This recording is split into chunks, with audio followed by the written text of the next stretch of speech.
Hello, everyone. Welcome to Happy Jacks RPG, and thank you for joining us for Session 4 of Pirates of Darkwater, a Cypher system actual play on the Happy Jacks RPG network.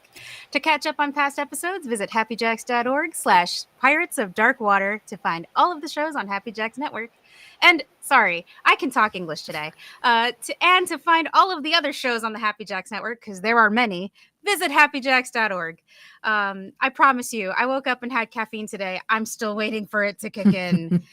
Anyway, my name is Vixie Bell, and I will be your friendly neighborhood GM for this game at Happy Jacks, and I'm super excited to be here.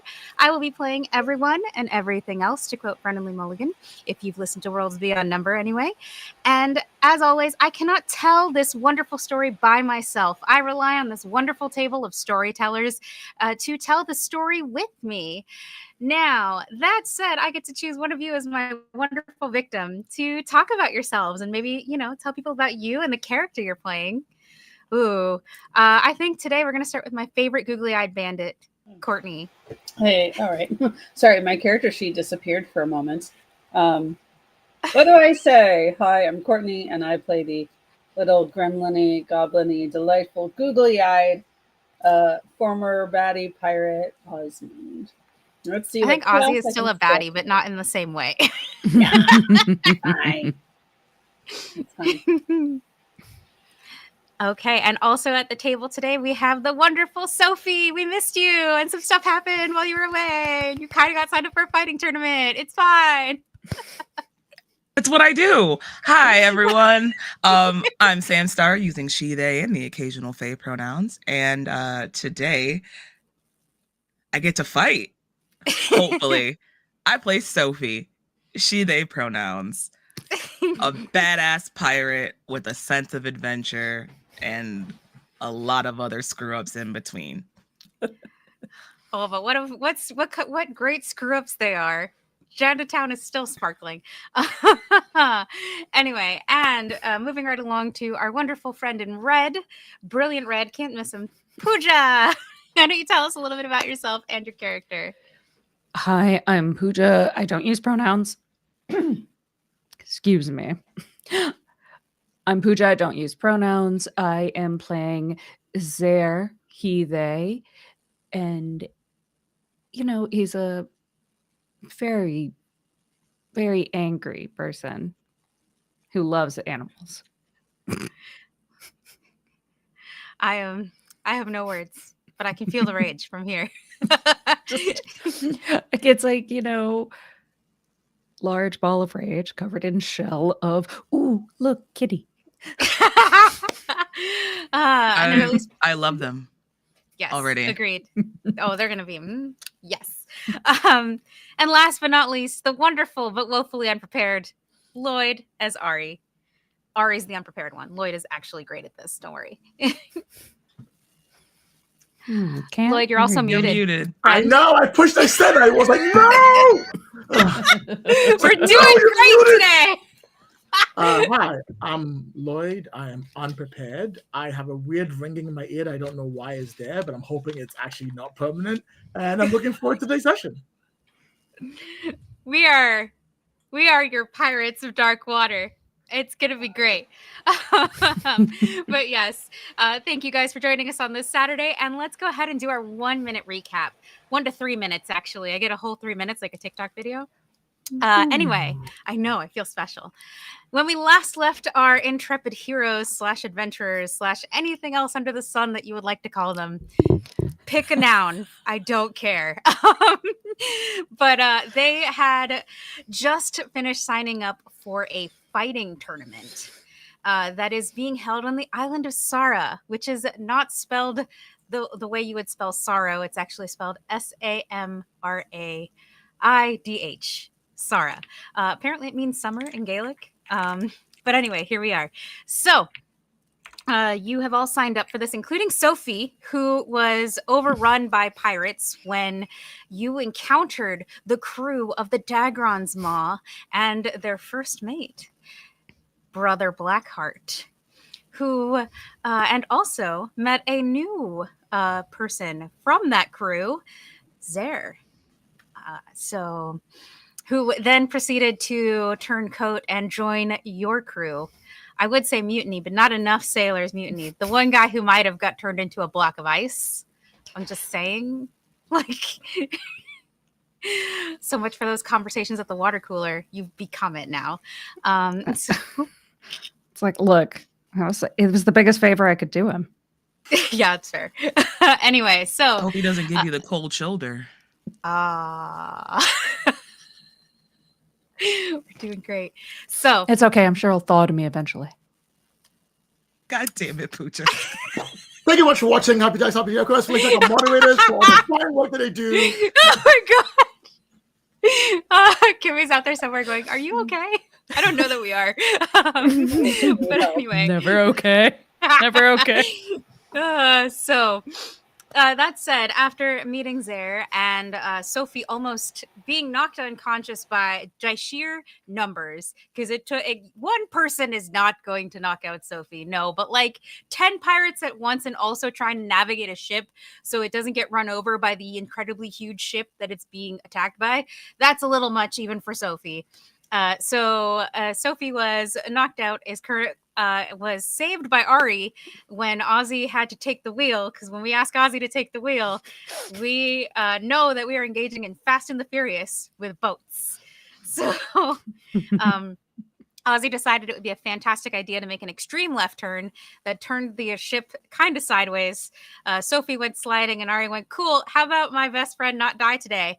and saved you from a near-death experience, which then you pulled into port in the Isle of Sara at the port city of Fortune's Rest, you guys from there needed to repair the ship, because I did forget to mention that Brother Blackheart was nice enough to set it on fire for you once you defeated him. And then Ari tried to use her super cool geomancer powers and made it worse by blowing wind on fire like you do. And Zaire was like, "No, that's not how nature works."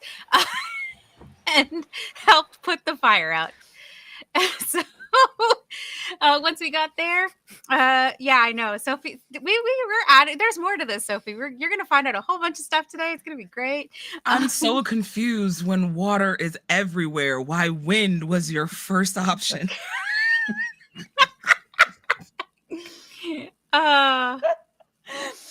So okay, you know what?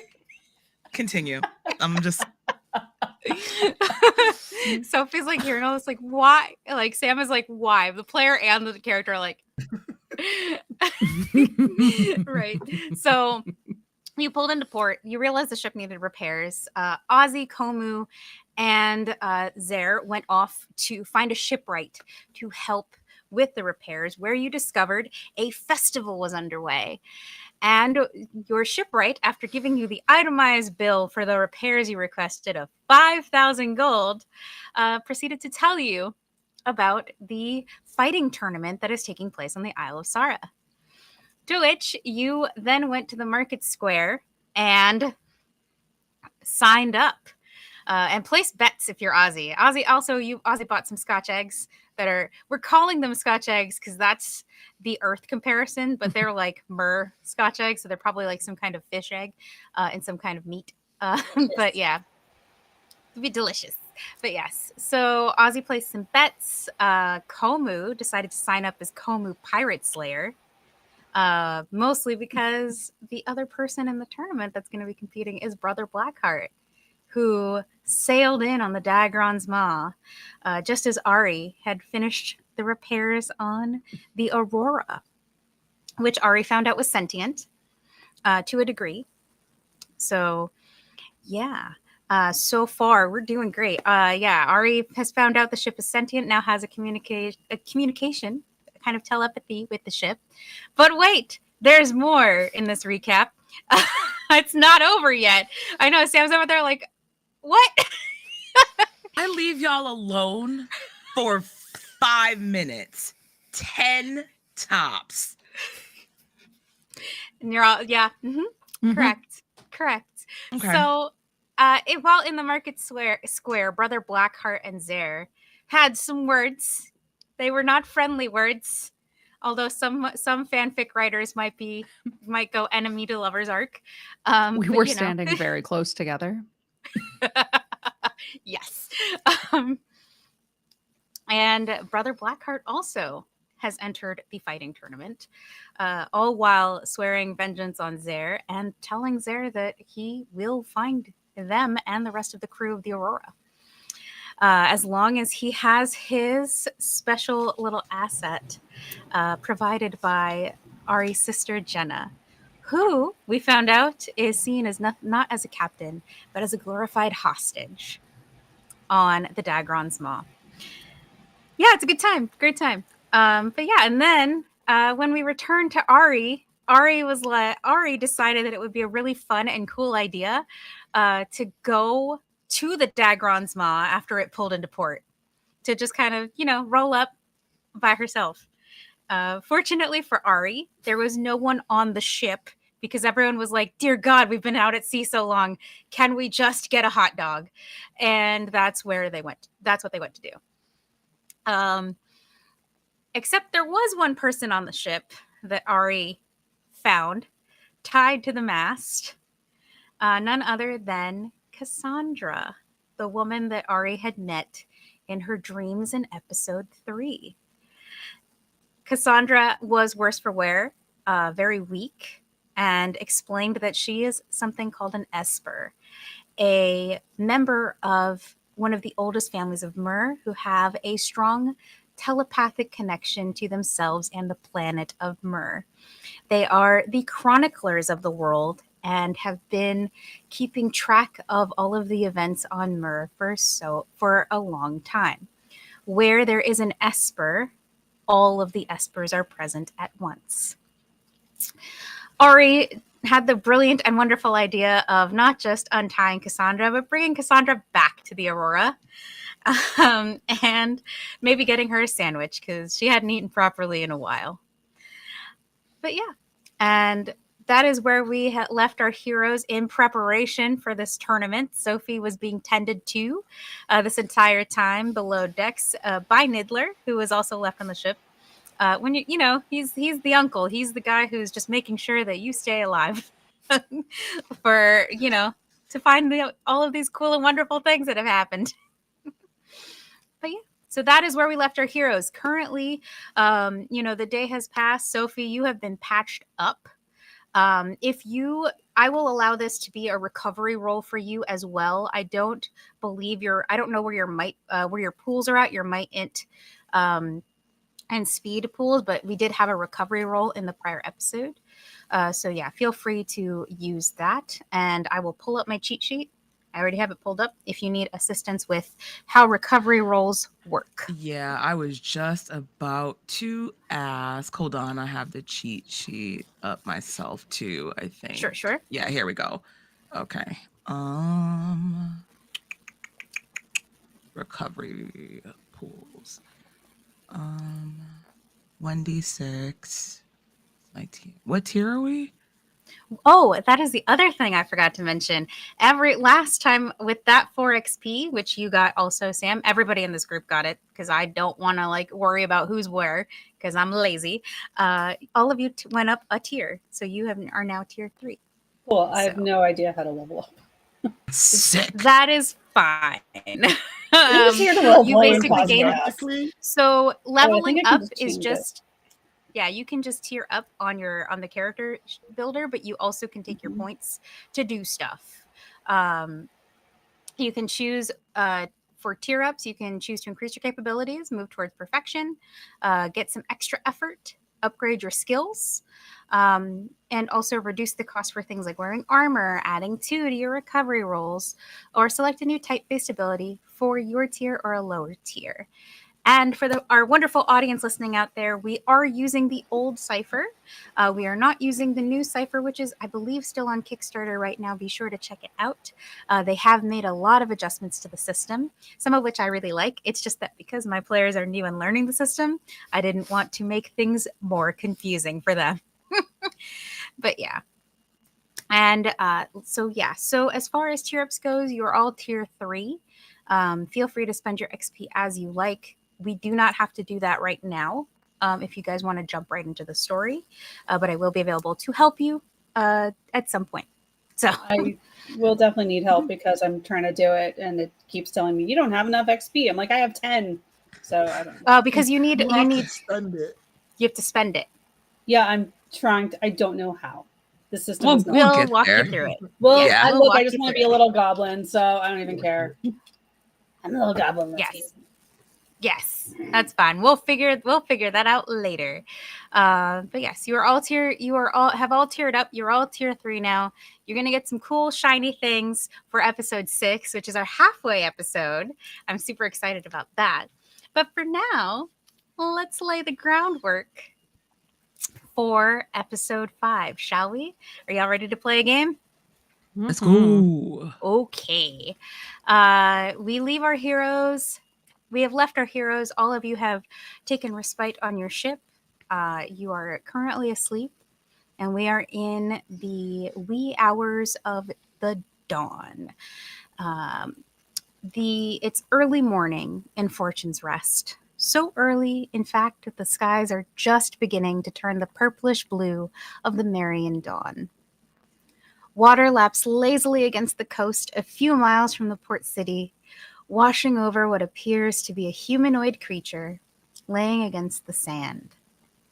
Their clothes are in tatters, and it seems as though they've had a hard time. Their hair is streaked with white, not from age, but from stress. Perhaps they were a merperson once, or a Cree, or even something else.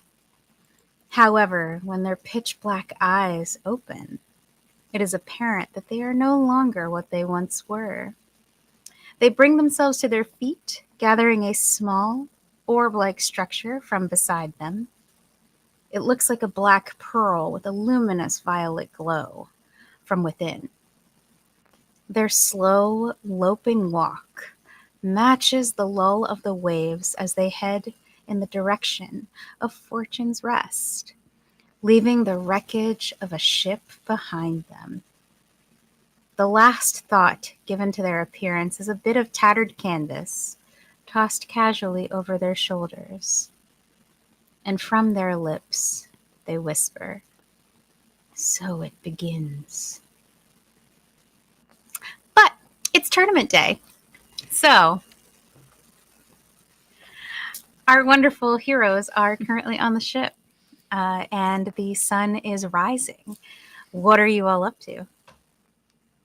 I'm going to go find Sophie Okay, and bring her some breakfast. fantastic. Yes. And Sophie, are you up? Are you dreaming? What's up? Let's see. I think ever since Sophie came to, they probably were at a bar. So they're probably like passed out across their bed right now, Oh, like God. face down in the mattress, Mm-hmm. probably snoring loudly, but it's getting muffled by the sheets. And they're just kind of like sprawled, like their feet are hanging off the end of the bed and their arm is just across it, knocked out. Fantastic. So Ozzy just bursts into the room with just a tray of food. You know, some fresh eggs and fruit and toasted bread. It's slightly charred. He goes, "Ah, Sophie! Big day, big day." Chungo Longo. So loud. Time to fuel up. You have a big Alright. tournament ahead of you. And she like plops the tray down right near your bed. Yes. Eat up now. Why? Why am I imagining the kanji from Mulan? Yeah. The 2 eggs and the bacon Yeah, the for the bacon. smile. Yes. Um, A big smiley face. Sophie kind of like unceremoniously like flops onto her back and just stares up at the ceiling for a minute before she smells food. And one eye pops open. And like they shoot straight up out of bed. And it's like, eh. Thank you, Ozzy. Need you And then nice just and energized. starts inhaling the food. Ozzy was looking out for you yesterday. Yes. I saw there was a tournament in town, so I signed up with your name. Wait, what? Yeah. What? I know you It like says they're on a fighting. mouthful of food. Well, the last time we had a tournament, it got broken up. And Komu signed up for it, so I thought you would want to sign up for it, so I signed you up for it. Fighting tournament, you say? Yeah. That's the best thing you said to me all morning, Ozzy. Excellent. Well, eat up. Do lots of stretches. I'm gonna make so much money. And she like turns around and like excitedly skitters out of the room. Okay.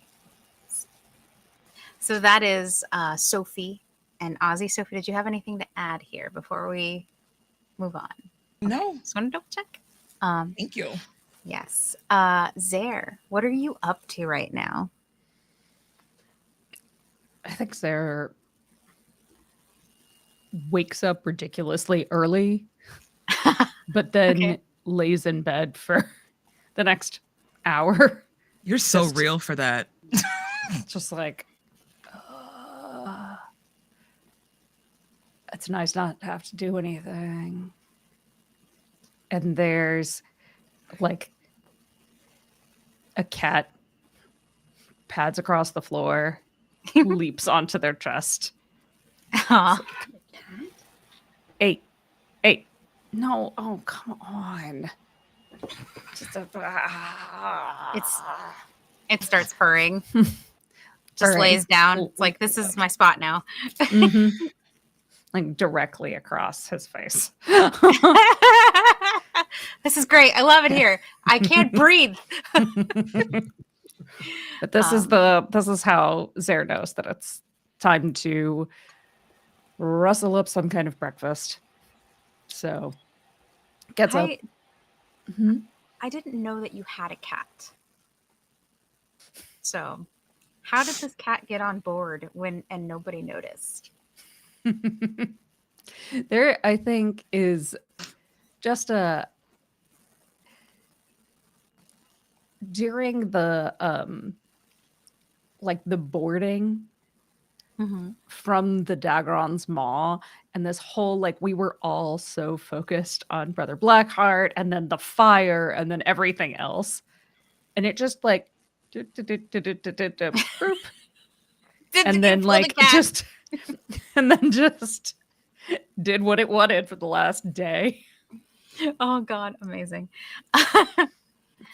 And I think once you've managed to pull the cat off your face, you see glaring at you from across the bed, just two hands and a pair of, I believe his eyes are blue or green, eyes, as Niddler glares at you from the edge of the bed.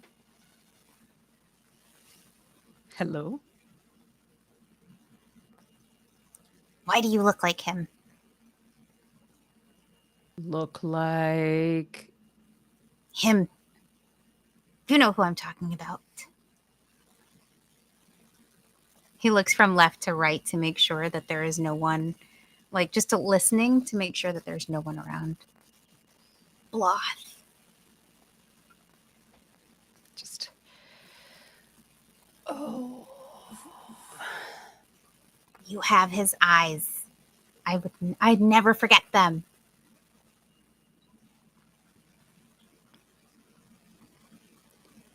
They do say that you inherit things from your father. What? His wings sort of flutter out in surprise. Just shh. I didn't know he had any Voice children. down.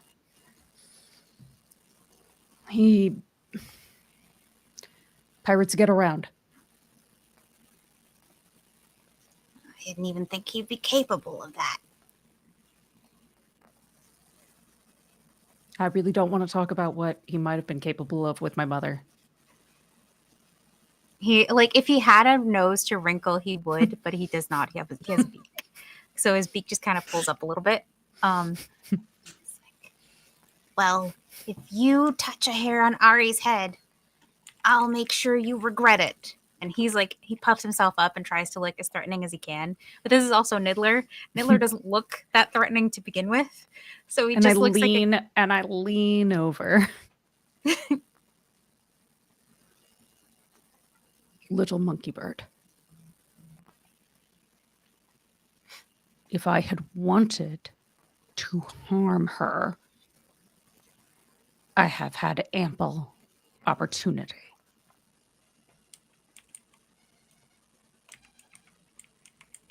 he looks back at you and then just kind of puffs because he's not a witty bird. He wants to protect Ari no matter what. And so he just looks at you, snorts, and says, fine. I guess I'll tolerate your presence here. For now. And like he starts walking away, and like the for now is said like as he looks over his shoulder, little huffing and puffing, and like walks out the door. And I think that the like Zaris is kind of like, fine. That could have actually gone so much worse. But now that there is a monkey bird walking away from a cat. True. Because your cat's still in the room watching this, like, what? Mm-hmm. That there's like a and then there's and it's moving away. And it's moving away. And like The cat crouches down, and like the butt does the thing. And then the just, wiggle. It's going into alignment, like they're queuing up. Mm-hmm. And then there's like Sarah sees it, smirks, and then just watches it happen. There's a squawk as Niddler like flies in the air as the cat pounces on his tail. That kind of fills the ship. And Ari, we're gonna take it where that's what you hear as you wake up is Niddler's angry squawks as he is beset by Zare's cat. So Ari wakes up from the sound, but that's because even though it was very loud, but she's sleeping in the crow's nest.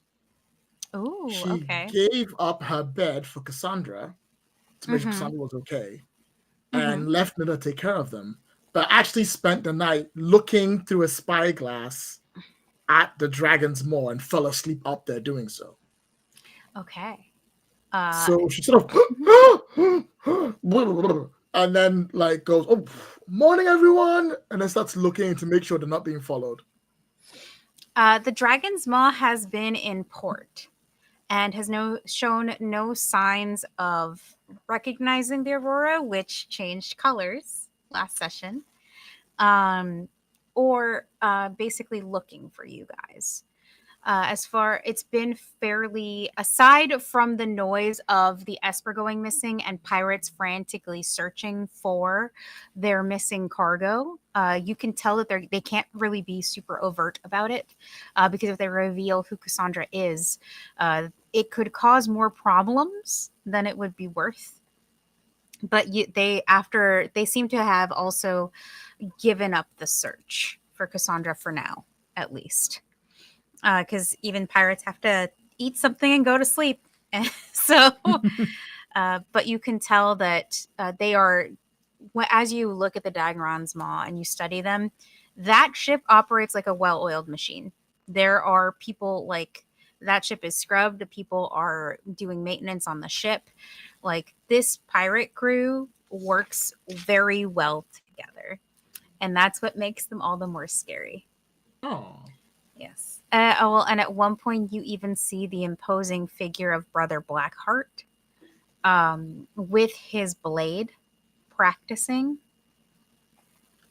And you, for whatever reason, you seem to see him kind of attack this dummy with a rising anger until finally he like cuts this like makeshift dummy that's sort of been constructed for him. He cuts its head off and it goes flying to the side. I put this back on. Whew, good thing none of us are fighting that guy. Probably terrible. Be horrible. Hate that. Not happening this weekend. Woo! I'm like, I'm about to get off and I'm like, can I have a rope, Ori? Like I say to the ship to like swing one of the ropes nearby. Have you given the ship a name?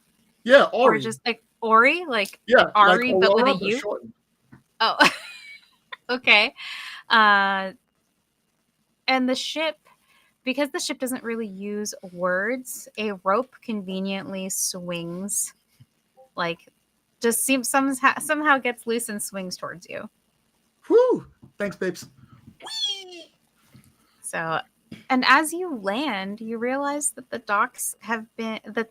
deck of the ship, so not the docks, the deck of the ship is pretty quiet. Where is everyone? Well, there is significant lack of the one person who would be up and out and about at this point in time. Komu is missing. I'll head down to his room like, hey, Komu, you there? No answer. Komu? Then I'll sort of like move to like, I don't know, to like Ozzy's door and knock on that and go, hey, Ozzy, is Komu in there?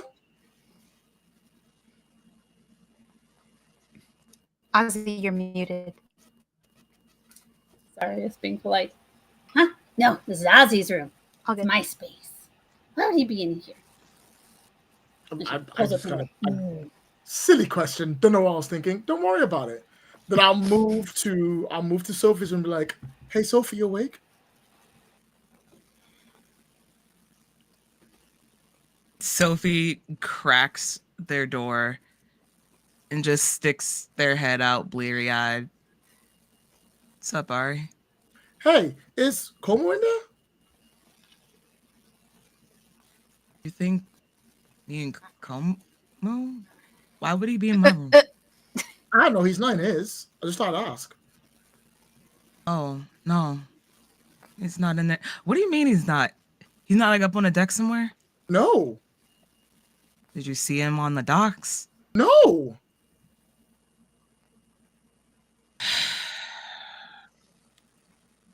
Sophie Hang just on. kind I'll of check like, his room. yeah. Sophie just like pinches the bridge of their nose between their fingers and is like, Scapongo. And I'll walk up and like,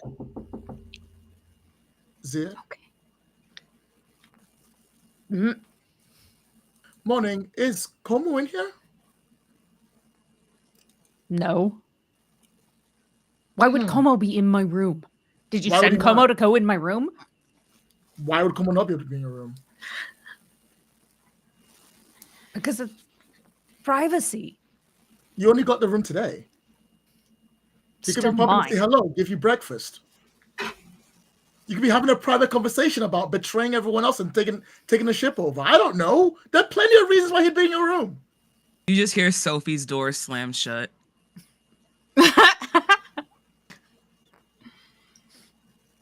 There's a moment where Sarah is very offended when you're like, you could be having a private conversation about taking the ship over.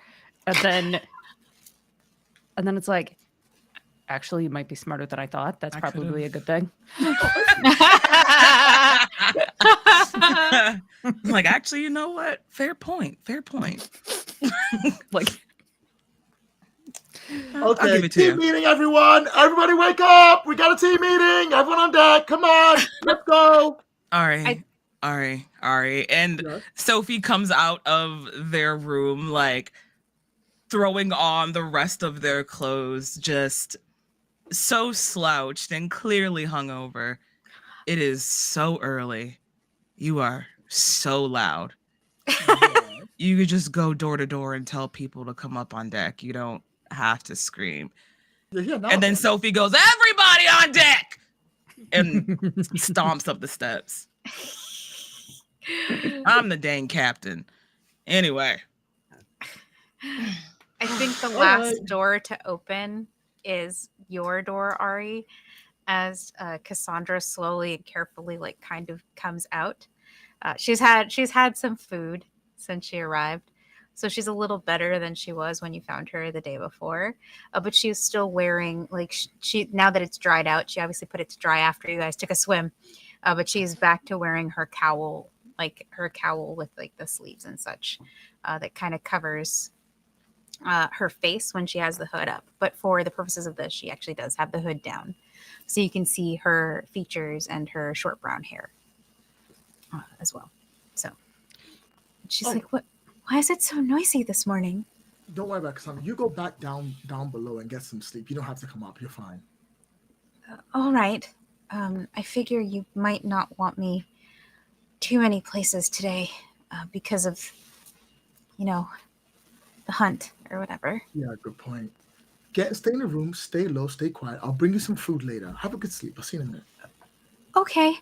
And she she goes back into the room and plans on staying there for now. You realize that she's probably the one who is the most likely to be able to find Komu, right? Yeah, but we can't bring her on deck. And she's tired. And we can't meet She was downstairs. tied to a mast for like God knows how long. I'm not about to ask you to do some work now. I think 3.5 weeks. 3.5 weeks, approximately. Oh, okay. Great, thanks. Sophie shuffles back downstairs to their room, grabs the remaining bowl of kanji, and is like, "Y'all made so much noise this morning. Deck meeting now." And stomps back up the steps. As Ozzy is spoon half in their mouth. Upstairs. We're coming. As Ozzy's walking by Zier's room, she just goes,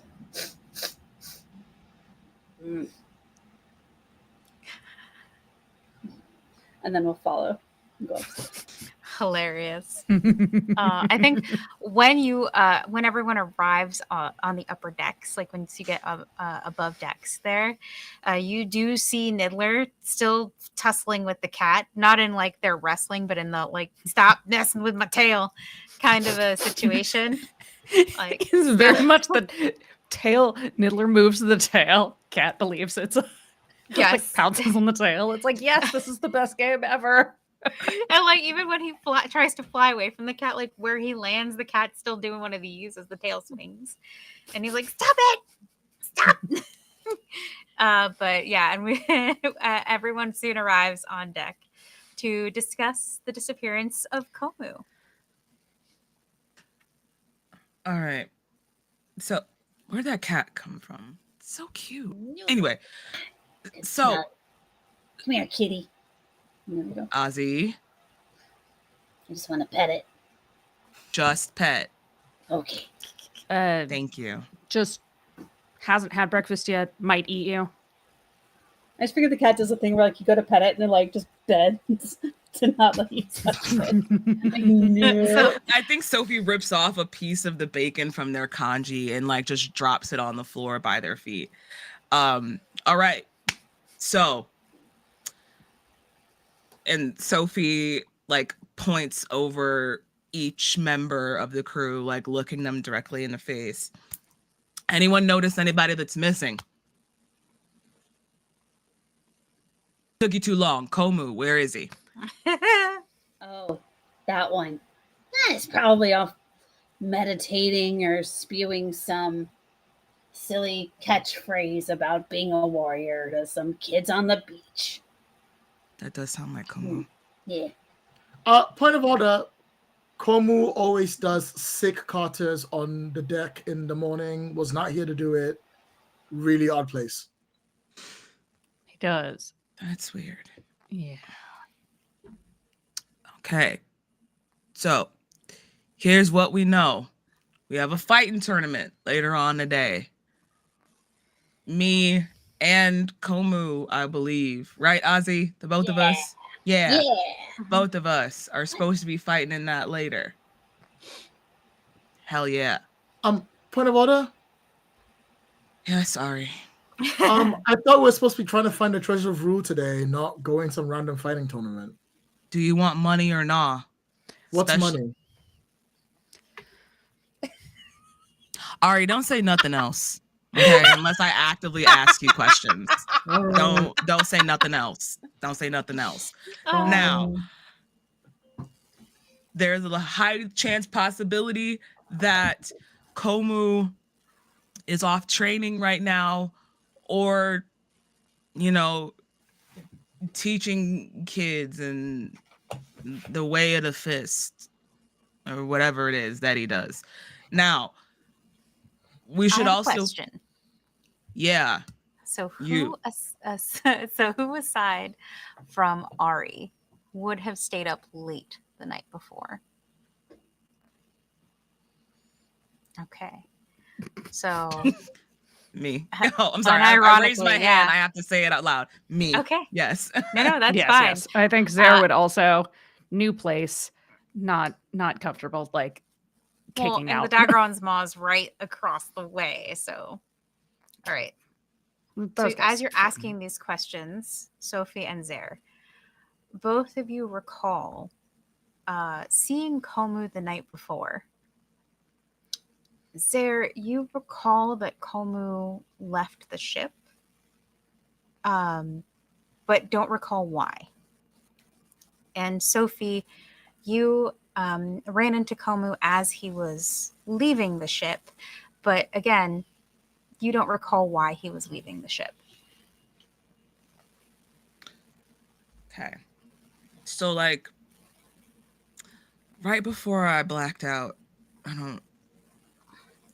I thought it was like a weird dream or something, but I do remember seeing Komu leaving off his ship, but I just thought he was going to take a wee or something. Long wee. Maybe it was a number 2. You know, that can take a while. I'm just saying. I would be worried if it took this long. That's a significant indicator of much more serious problems than I think any of us here are able to deal with. We would need an actual healer for that. Yes, very also, serious. probably not let him back on the ship until it's taken care of. That don't part. get whatever that is. That all of that is always contagious, especially in close confines of a ship. So, here's what as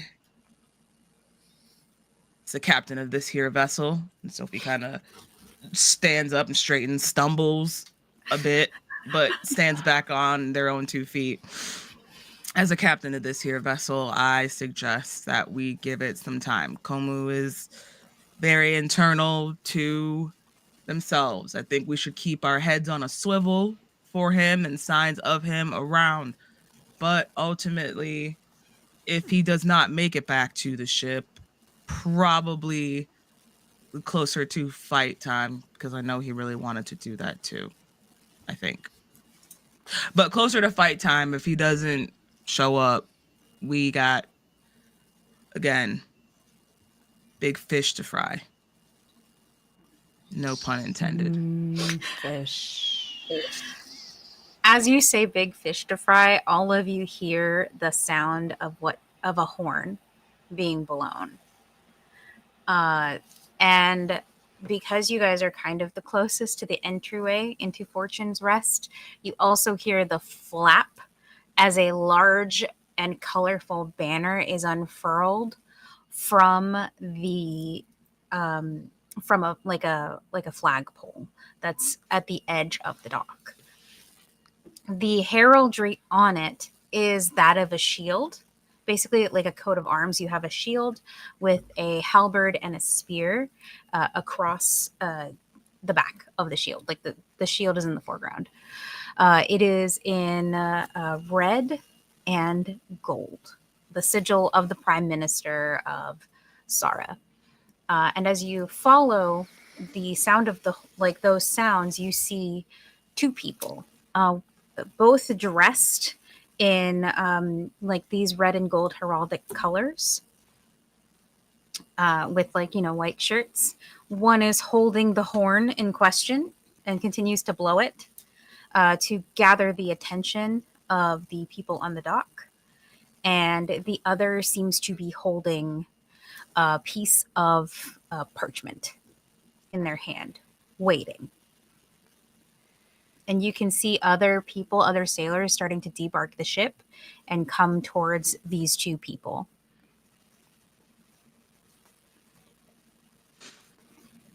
Looks like someone important over there. Yeah, or someone with their head far up their backside. What's I mean, you know them, Ari? Do Or I? familiar with? Yeah, are you familiar with Sorry, them? that was Multivixie. Do I? Oh, you Oh. are not as familiar. I guess my question here is because you have a lore skill, correct? Yeah, law and history. And history. So yeah, if you have a history skill, you are going to know them. But let's roll to determine how much you know about them. This is not a Alright. high difficulty. It is going to be a level 3. So you're going to roll a 9 or better. I have history. Can I drop it down to a 6? You can. Fantastic. And I'll roll. I also have hiccups, apparently. Oh no, not the hiccups. It's all good. I love it. Hiccups are And so uncomfortable. I got a 3. I do not know. Oh my god, the dice are like, no, Ari, no, you don't. So you remember a textbook that talked a little bit about the Isle of Sorrow? So the heraldry you do recognize because that was in the book, but you don't actually have a lot of background on this place. So aside from knowing that like their main export is marble and other types of stonework and what the heraldic like their heraldry looks like, that's it. That's the extent of your knowledge. I say that I'm like, they make a lot of marble. That's about all I know. We didn't really deal with this kind of stuff. Well, what an announcement is. It's probably important. they said yesterday that there was going to be like a very special prize from the Prime Minister for the fighting tournament. Really? Something shiny.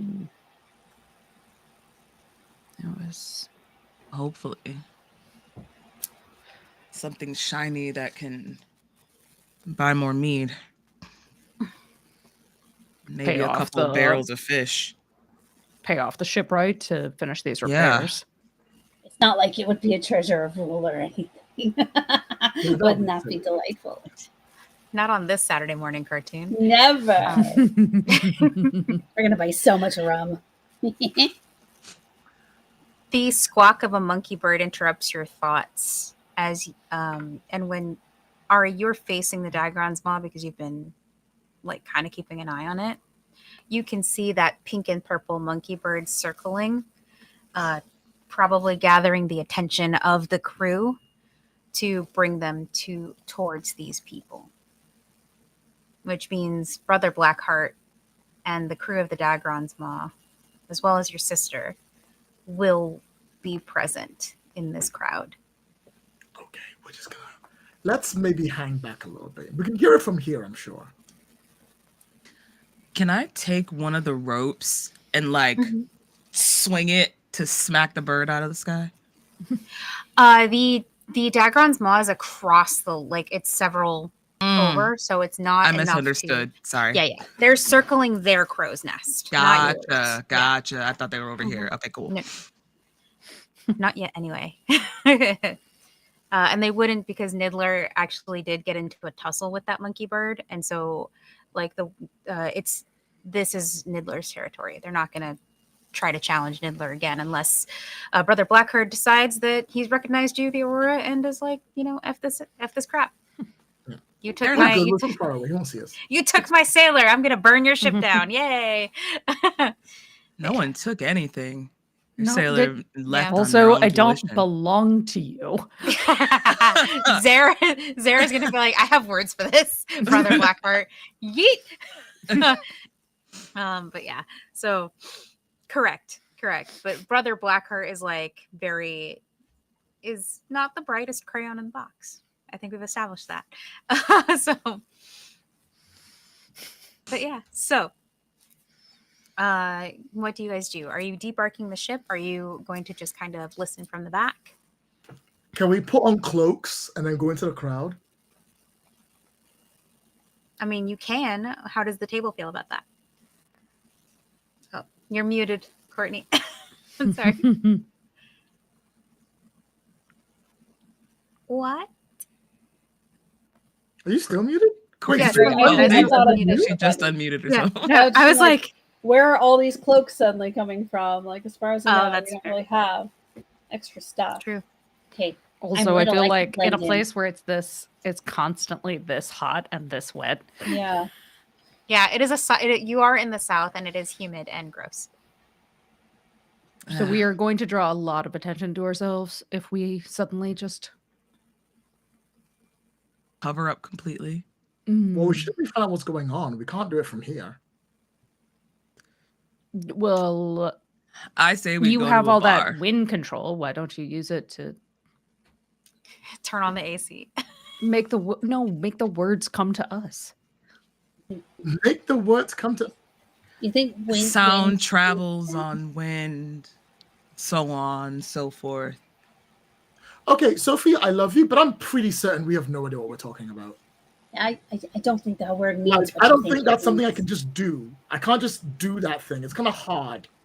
I can't just, just wind. I can't just bring sound.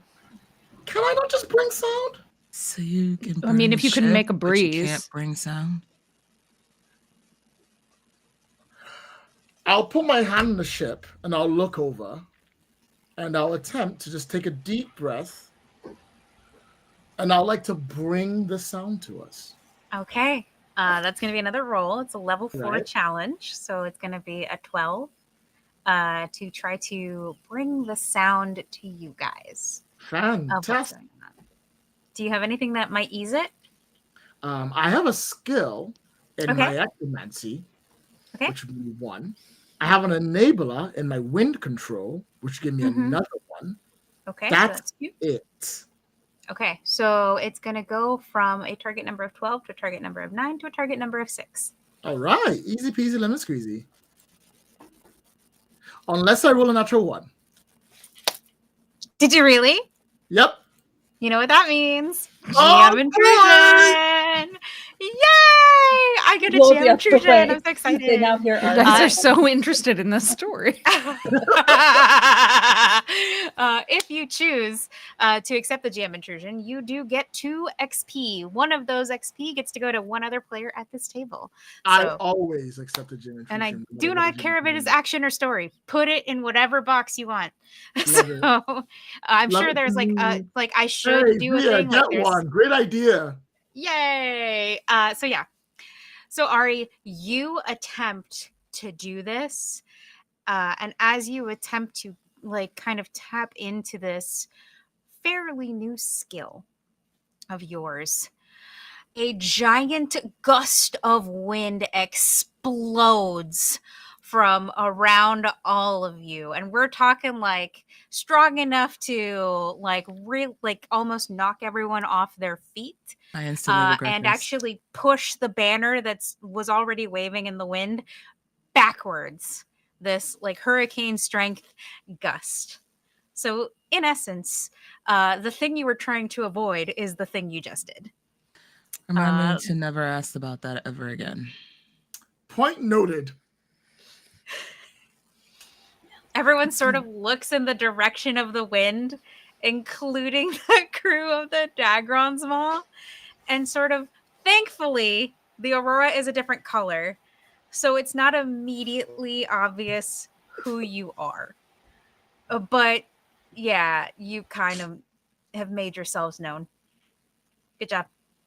That went about as well as I thought it would, actually, to be honest. I mean, it could have been much worse. Let's be fair. True. Could have been. I could have killed us. I Can would we have next killed time you. not ask me to use powers I don't know? to Promise do I something? won't. Promise I'll It's never do it again. literally- Thank you. Like it is literally a child's exercise. I'll never do it again. Really? I don't see you doing this here. As you say it could have killed us, you just see Niddler grabbing onto a pole and the cat hanging from his tail because both of them had That's to like so grab funny. onto something to not be blown away. Just white knuckling the railing of the ship, Yes. like Basically. that's so funny. All right. Well, that didn't work. Oh yeah, that was a terrible idea. Okay, so I have an idea. my initial plan, Ozzy, Ooh, ooh. what is your plan, darling? I volunteer Sophie to go and listen. Okay. No one's seen you yet. They don't know who you are. You've been on the ship the whole time. Fair. Valid. Deal. All in favor? This is why I'm brains of the operation. The real brains. It's Ozzy. Okay. The ayes have favor. I'll go. I don't care. Okay. So, Sophie, you walk to this gathering as people are coming by. You see the intimidating and imposing figure of Brother Blackheart, as well as the smaller and more delicate frame of Jenna, Ari's sister. The familial resemblance is pretty clear, but Ari does take a bit more after her father than her mother. So her hair is a lighter color, and her face has more of Ren's features. But yeah. Whereas you can see the contrast with Ari, who takes after Tula a bit more in hair and features. But Good old Tula. yeah, there's no mistaking that haughty air that comes with children who have been privileged. Basically, a privileged child who is very much that vibe of "I'm better than you." As they prepare to listen to whatever's about to happen. Yeah, I think Sophie just kind of slinks off over to the side, still keeping Jenny and Black, whatever his name is, Blackheart. Him, keeping the both of them within her eyesight, and she just kind of like leans back up against like a tree or something, and just keeps her ears tuned to the conversations around her, as well as like what's happening up front. Okay. I would like for you to roll something for me here. Okay. I would like you to roll an intelligence roll. Oh yeah, because that's definitely what I am. You're so good at it. But this is actually the reason I'm asking you to roll is because this is a magical effect. So yeah. So if you have anything that does stuff against magic, now's the time to use it. This is a difficulty level of 12. It's not super high. Your difficulty level is 3. Your target number, the number that you want to hit to meet the challenge, is 12. Or sorry, 4. 4 times 3 is 12. Multiplication. I hate it. Yay. Yeah, that stinks. Yeah, no, I mean, unless I can use resilient or danger instinct. Danger instinct might apply. There's an argument to be made for danger instinct, but not resilience, because resilience feels to me more like it's a physical skill. Gotcha. If I'm not mistaken. So okay, so yeah. If you're attacked by surprise, whether a creature, device, or simply any environmental hazard, I can move an immediate distance before the attack occurs. If moving prevents the attack, I'm safe. If the attack can still potentially affect me, if the attacking creature can move to keep pace, the attack fills an area too big to escape, etc. The ability offers no benefit. So I'll use that if I can. We're gonna use that, but this isn't necessarily like an active attack. This is very passive. Okay. Think of it as something that like just happens in the presence of something. So what we'll do here is I'm gonna allow it to ease the challenge. Okay. So basically I'm trying to see if something affects you at all. Okay. And I'm saying if not, I will just use one of my edge in intellect to lower the difficulty as well. Remember, edge just lowers the cost of using a skill. Your effort is what you apply to lower. So you need at least 3 of those points. Okay. All right. I swear I know this system. It's okay. Everything starts with an E. So okay, and that's like the hardest part is like everything just starts with the same letter. So now we're even more confused. Okay. And it's just 1d20 we're rolling under to get 1d20. You want to hit a 12 or better.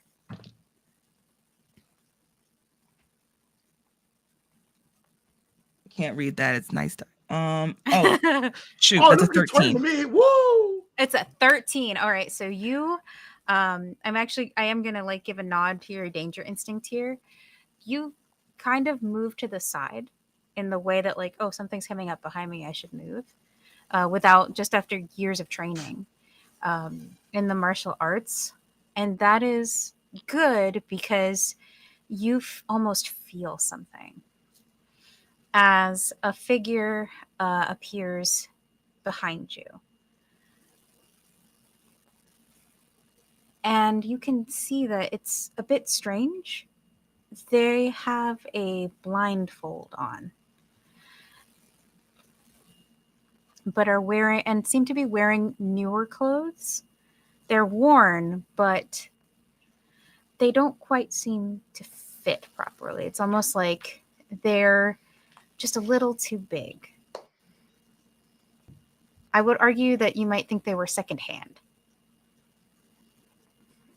And the person has sort of bluish skin.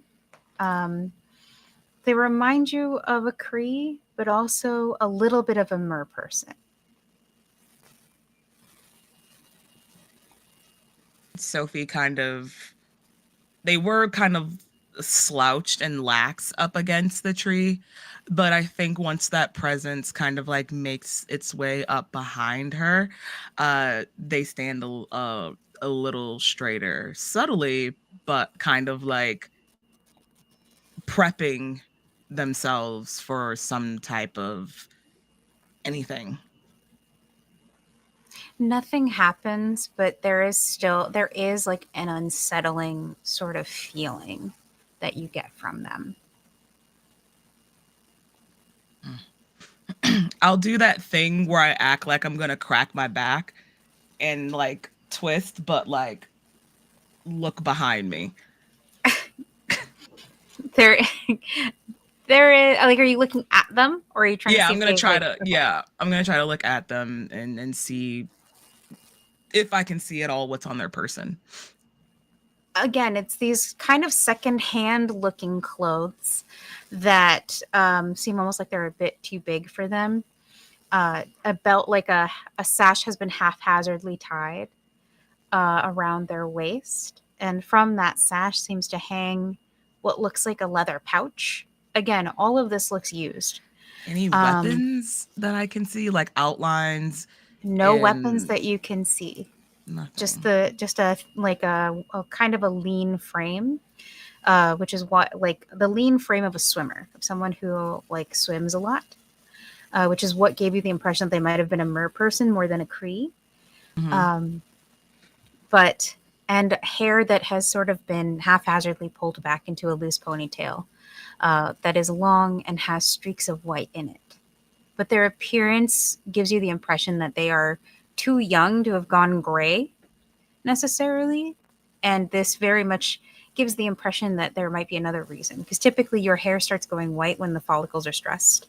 So it's very possible that this could be stress related too. You didn't have to hit me with a stray, Vixie. I just wanted You're welcome. I just wanted to like hit you with the stray. Here's some extra. Yeah, did not have to hit me with a stray, but yeah, here we are. Okay. Someone who started graying early. That's fun. Well, me too. I hide it cleverly, same. so The splash damage. all of us are like internally crying, like, yeah, it's stress, we swear. I swear to God, it's stress. Meanwhile, I have a whole streak like rogue in the front of my head at this point. Like internal cry. Internally crying. I'm crying in the club. I'm smiling right now, but I'm actually in the shower crying. I'm not gonna pick up hair dye after the stream or anything. What was it? I'm thinking of the Jamie Lee Curtis gif. I'm old. I'm old. That's it. Yeah, 100%. Okay, so that's extremely off-putting, and I think more than like their sheer presence alone, I think the fact that whoever this is in a port town that has ships docked and is not armed, that's terrifying. What's more terrifying still is, as you try to be subtle about looking at them, even though they're blindfolded, their head seems to turn towards you and give you a faint smile.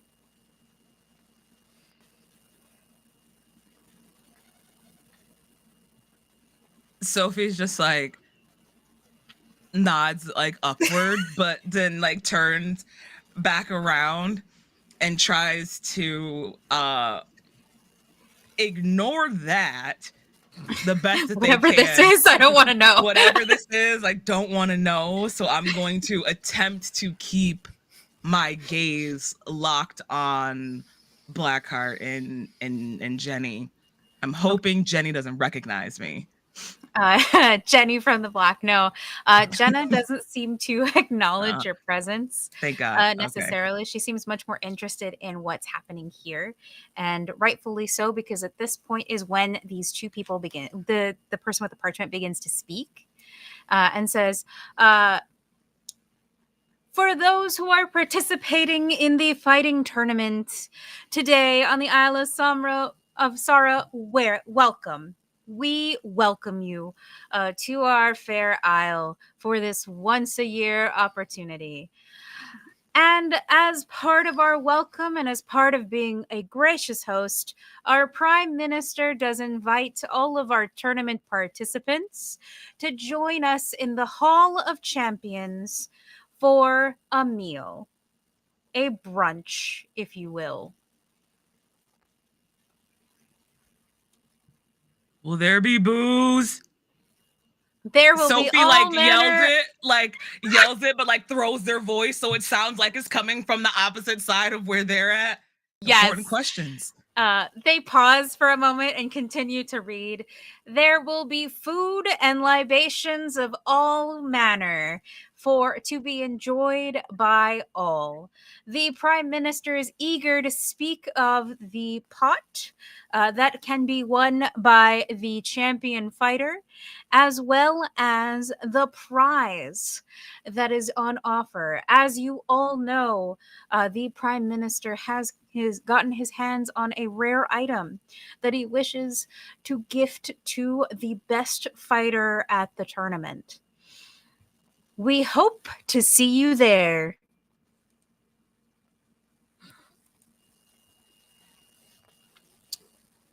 Okay.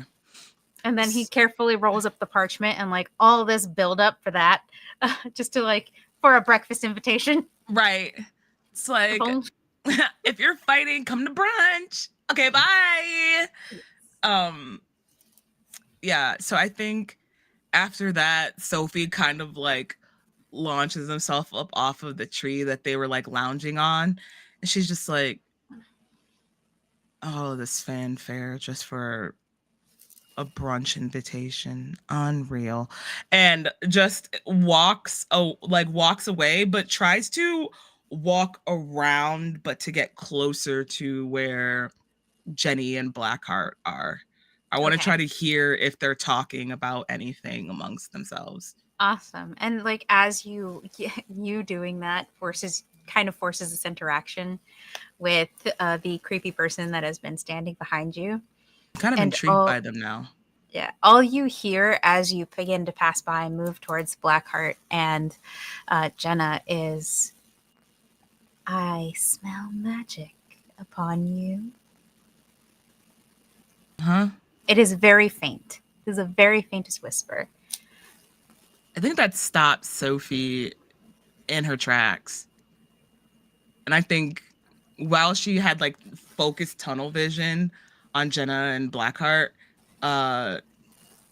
she now solely whips her attention back over to this mysterious figure. And the mysterious figure has actually already walked away from you. And it's almost as if they said that on purpose because the person they are walking towards is Jenna.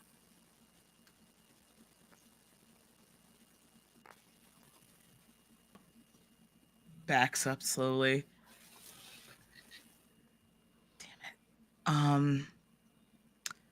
All right, I'm still gonna try to hide closer amongst the crowd to go. Just kind of like roll to go up, listen. Like... Yeah. Okay. All right, so let's roll about this to see how sneaky you can be. I will set this at a target number of 12, but we're gonna ease it to a 9 because of the crowd of people. That'll give you a little bit of an ease. Cool. Cool. Also, before I do that, question: does Answer. this mysterious person, Blackheart, as well as Jenna, what's the ground like currently? Like, is this like cobble road or gravel? Is this mud, grass, A dog. These sand? these are the docks of Fortune's Rest, so it's a wood and stone structure, Wood and stone. basically. Yeah. Okay. I'm gonna roll my die and then Okay. we'll figure that out in a second.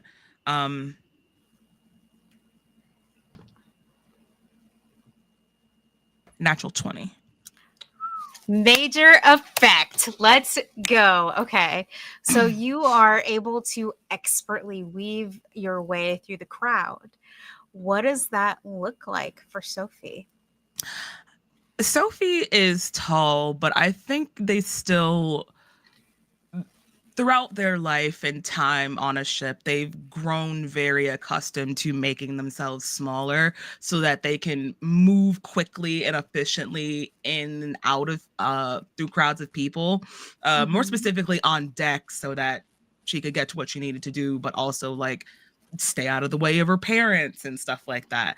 So I think she just harkens on that, and you just see her crouch just a little bit to soften her height, and then just starts bobbing and weaving, cutting through and out of people, around trees and places like that, if there's any around.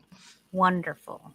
And I think for your major effect, you are going to hear this conversation in its entirety. Yes. And you hear Love you, the rumbling, low growl of Brother Blackheart as he begins to speak. And you, as this person approaches them, and Jenna just seems kind of like, ew, what are you? Kind of very Mean Girls like. But not like, she doesn't say that out loud. It's in her demeanor. It's in like, excuse me, you know? The way Lloyd is smiling, that is so funny. That was great. I imagined her just like in her head, like that Bratz movie. Ew! I don't think she's that childish, but definitely that like, and but yeah. So and the person introduces themselves. I'm a friend. Koa Nui is my name. And it is my understanding that you need a bit of assistance. And the way that they said assistance almost implies that it sounds almost snake-like. And you're not sure if that's because maybe they have a lisp or if it's just like how they talk. Again, the shots, Pixie. I'm sorry. I don't mean to wire shots this early in the Saturday, okay?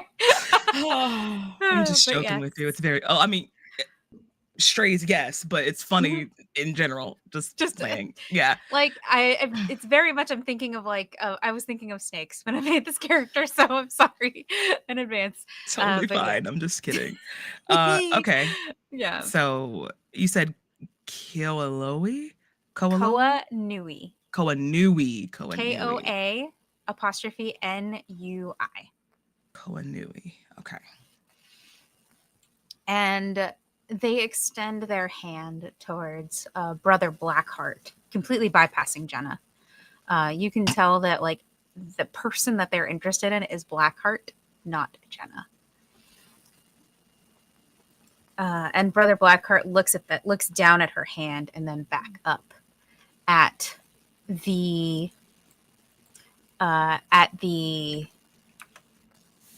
face of this person that has been blindfolded. And he says, I'm not the captain. Koa says, I know, but I believe, and she like gives the most cursory of glances to Jenna, that your captain could also use my help as well. Perhaps we might be able to make a deal of some kind. And like Brother Blackheart like pops an eyebrow and folds his arms over his chest in the way of like, all right, let's hear you out. And the way this conversation goes, and basic Koa implies that they are looking for something, and that they will assist Blackheart not just in finding the treasures of rule, but also in helping him win the tournament. Because they are aware that they are in need of navigational services. This is all very subtly said. Koa speaks in metaphor quite a bit. So, but you are able to put this all together, sort of cobble all together what the ulterior meanings of this conversation is. And Brother Blackheart looks to Jenna, who basically says, like, who looks kind of shocked that help would arrive out of nowhere. And you can hear Jenna go, "It must be because I'm destined to be the Queen of Octopon. It's perfect that you come." Girl. And she immediately agrees, no questions asked, to have this mysterious weirdo help them out. Clearly, something runs in this family. That'll be her downfall. So, because it's very similar to Ari. Like that, you're like, oh, yeah, that's the royal family of Octopon. Correct. That's genetics. Mm-hmm. But like they go in head first, and sometimes there's a floor there. But anyway, so just saying. Okay. All right. Blackheart is more suspicious. You can see it on his face. He does not trust this person Because he's smart. Yeah, because he's smart with more letters than Jenna. So but yeah, so he kind of and that's just experience too. Like he's knows better than to just hire someone like immediately. That's what I mean by smart. Yeah. Like it's the type of article that's like, I've done this before, not great. But and he says, and how do we know that you're going to keep your end of the bargain? I've been burned before. And his words are very bitter. Clearly that He's like remembering something. Yeah, he's remembering that happened recently. Mm-hmm. Yep, recent events, whatever, it's fine. It's fine. And you can see Koa reach out and touch the tattoo that Blackheart has on his bicep. And Blackheart, like once their finger pulls away, Blackheart touches that spot and seems to keel over for a minute. You're too far away to see what exactly is happening, but something is happening. And then he sort of straightens up. And you can see that he's holding himself a little bit differently. There is something more intimidating about him before. Mechanically, you'll find out what that means later. Anyway, so Jenna seems a little bit shocked. And then all you hear is Koa say, "Let's take that as a gesture of goodwill. Oh, and don't worry about any pirate slayers. I've taken care of that for now, too." And she walks towards the Dagron's maw. Or I keep calling, well, they. We'll go with they, so I don't get confused myself. She walks towards the Dagron's maw. clearly as though she's already been accepted into as part of this crew. And Blackheart and Jenna sort of look at each other and then head in the opposite direction towards the market square and towards the Hall of Champions for brunch. Just another, French outing. It's fine. Well, Along with the flow of the crowd that also seems to be going in that direction. well, I already had cute congee for breakfast thanks to Ozzy, so I'm not too hungry. And I got a barrel of rum in my room already, so I don't have to go to a bar. So I'm just gonna go back to the ship. Okay. And I'm going to basically tell the crew exactly who I met, who is there, what I heard, and also explain to them that whoever that weird blindfolded person was did something to Blackheart, and I think they did something to Komu too. Wait, you think they affected Komu? Yeah, they said something about not worrying about pirate slayers and that they had already taken care of it because they were going to fight in the fight too. Who's the pirate slayer? That's what Ozzy told me Komu signed up as. Okay, that's a rad name to start with. Yeah, it is Incredible. actually. If I wasn't a pirate myself, I'd probably find it offensive, but since it's like not against me, it's with me, I don't really have a problem with it. It is kind of cool. I see what you mean. It's kind of like they're invited to the cookout, but they won't attend. Yeah. Yeah, like that. That's what you mean. Yeah, I got it. Yeah. All right, So cool. but I also they touched Blackheart, and I thought he was gonna I thought that they were doing us a favor. They like keeled over like they were about to fall out, and then they stood back up like they were bolstered by something. I'll turn my Bolstered head towards by And then they said they smelled magic on me as I walked by, and that I don't. At first, I was like, "Oh, well, maybe it's like the remnants of Arya's, tsunami winds." But Okay, first off, it wasn't that bad. Okay, It yes, it was. definitely was that bad. I love how Pipes up. everyone just like gets dead silent and looks at Ari like,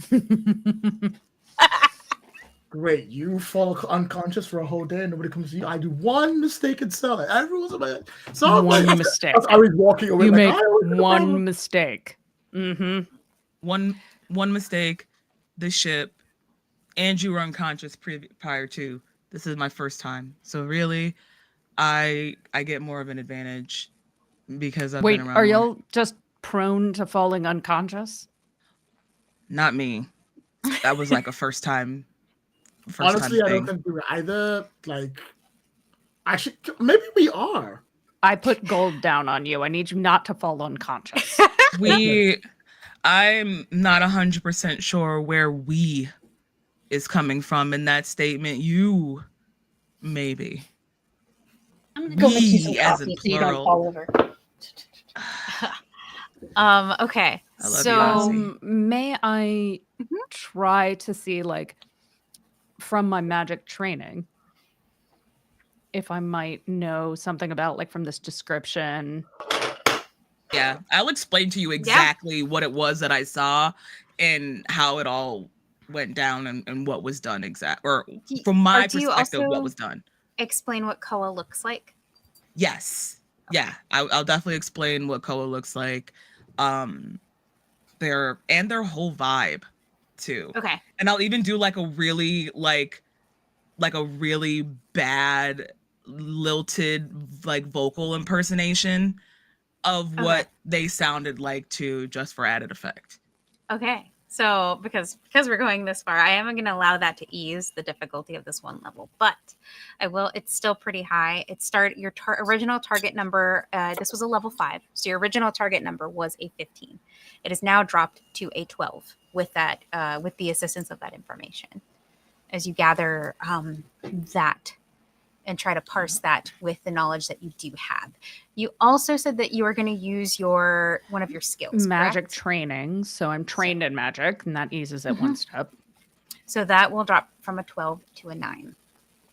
And then I will use my intellect to drop it further. Okay.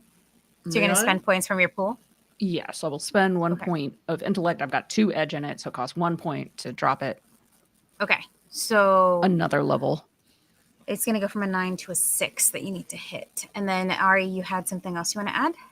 Yes, I actually have understanding and identifying the supernatural. So I'd like to say, can I use the help to like say something close to what references it? This To will ease it by be one? the third and final ease on that then, Mhm. and it will go from a 6 to a 3. So you have to hit a 3 or better. That's a 10. All right. It's definitely better than a 3. Hey, You know, which is good because this was originally a 15, so you wouldn't have made it. Yeah, in its exactly. original form. Oh. Yeah. So as you describe, as Sophie is describing Koa and the circumstances in which they met, Ari, you start like kind of thinking about some of the things you've read, and you begin to compare it to Zer. Zer, you remember it to stories that your mother told of someone that Bloth used to work with at times, not always, but sometimes. In that time, they were described as having a cloak that covered them from head to toe. But the vibration was the same. For you, Ari, you also remember them. Remember like something like someone who matched these traits. Both of you would know that this is a dark disciple.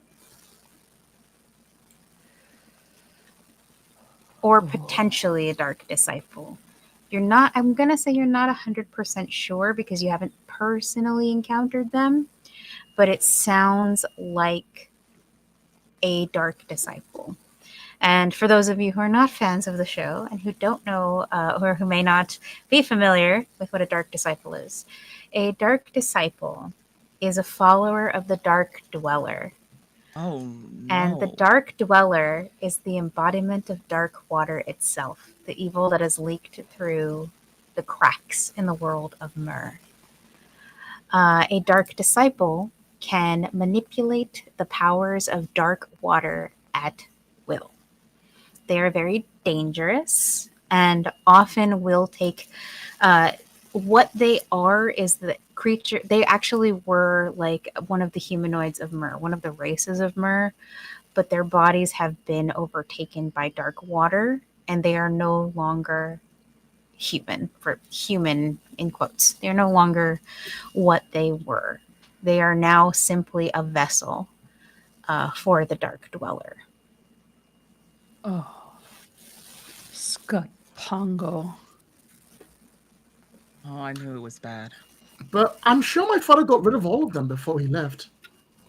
Well, I literally just saw Like one. your father gathered all the treasures of rule and made Myr safe for everyone. He made Octobon safe for everyone. Those treasures are hard to find, okay?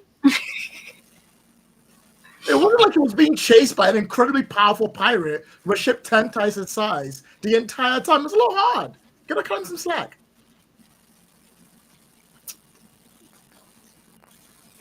No, I really don't. I will say this, based on that roll, even if Ren did get rid of all of the Dark Disciples, it doesn't mean that new ones cannot be made. To True. fully eradicate the possibility of Dark Disciples, dark Would be to water get rid of itself would dark have water. to be Mm-hmm. removed. There's no getting rid of all the dark disciples without getting rid of all the dark water. Well, that's what we're doing now, isn't it? Not necessarily fast enough, but we're getting there. Then let's do it. Let's find the next treasure of rule. We know one is here. Oh, they did say at there's a special prize that they're going to give the winner of the championship fight that me and Komu are supposed to be fighting in. Maybe it's the treasure, or like a map or a clue to the next one. But if Brother Blackheart is empowered by the dark water, might be a bit more difficult. we need to find Komu. He may be powered. I'll be right back, I say. He will be powered by coffee. What about oh, that's all that. What about brunch? There was food. Yeah, That's for the people that Nibbler. are fighting. But we're fighting. You and Komu are fighting. Yeah, me and Komu. Me and Komu. Nether, I'm Can so we go as sorry. your guests, I please? don't know. They didn't say. I'm so hungry. We'll just tell them your name is Komu. It's not like he's here to claim it. Someone's got to eat the food. May as well be you. But when it's time to actually fight and Komu for real shows up, what are we gonna do then? The food will already be eaten. And I'm saying this with so much love in my heart, Nidler. The last person I want to be behind me in the ring is you. You're too sweet. You're very important. You're an important member of this crew here, and we desperately need you in good health and on this ship. Because without you, the rest of us cannot be in good health. So I vote, unfortunately, that you stay here. Ozzy made some really good kanji this morning. Like, it was so filling. And she can even put little eyes and a bacon smile on it, like she did for me. Okay. It was very amusing. As long as there is food. And he sort of finally shakes the cat off his tail. The cat kind of goes, "Meow." As it like gets shook off. And he looks to Ozzy and says, "Where's the kanji?" This way. Follow me. It's in the kitchen. So scuttled back down to the kitchen, leaving the coffee just like on the ground. Oh, I hate this. And Sophie just No. reaches down and grabs one. Yep. Throws it back. It's so bitter.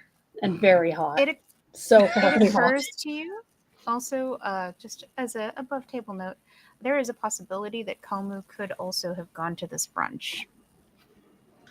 That's as well. I did not actually think of that.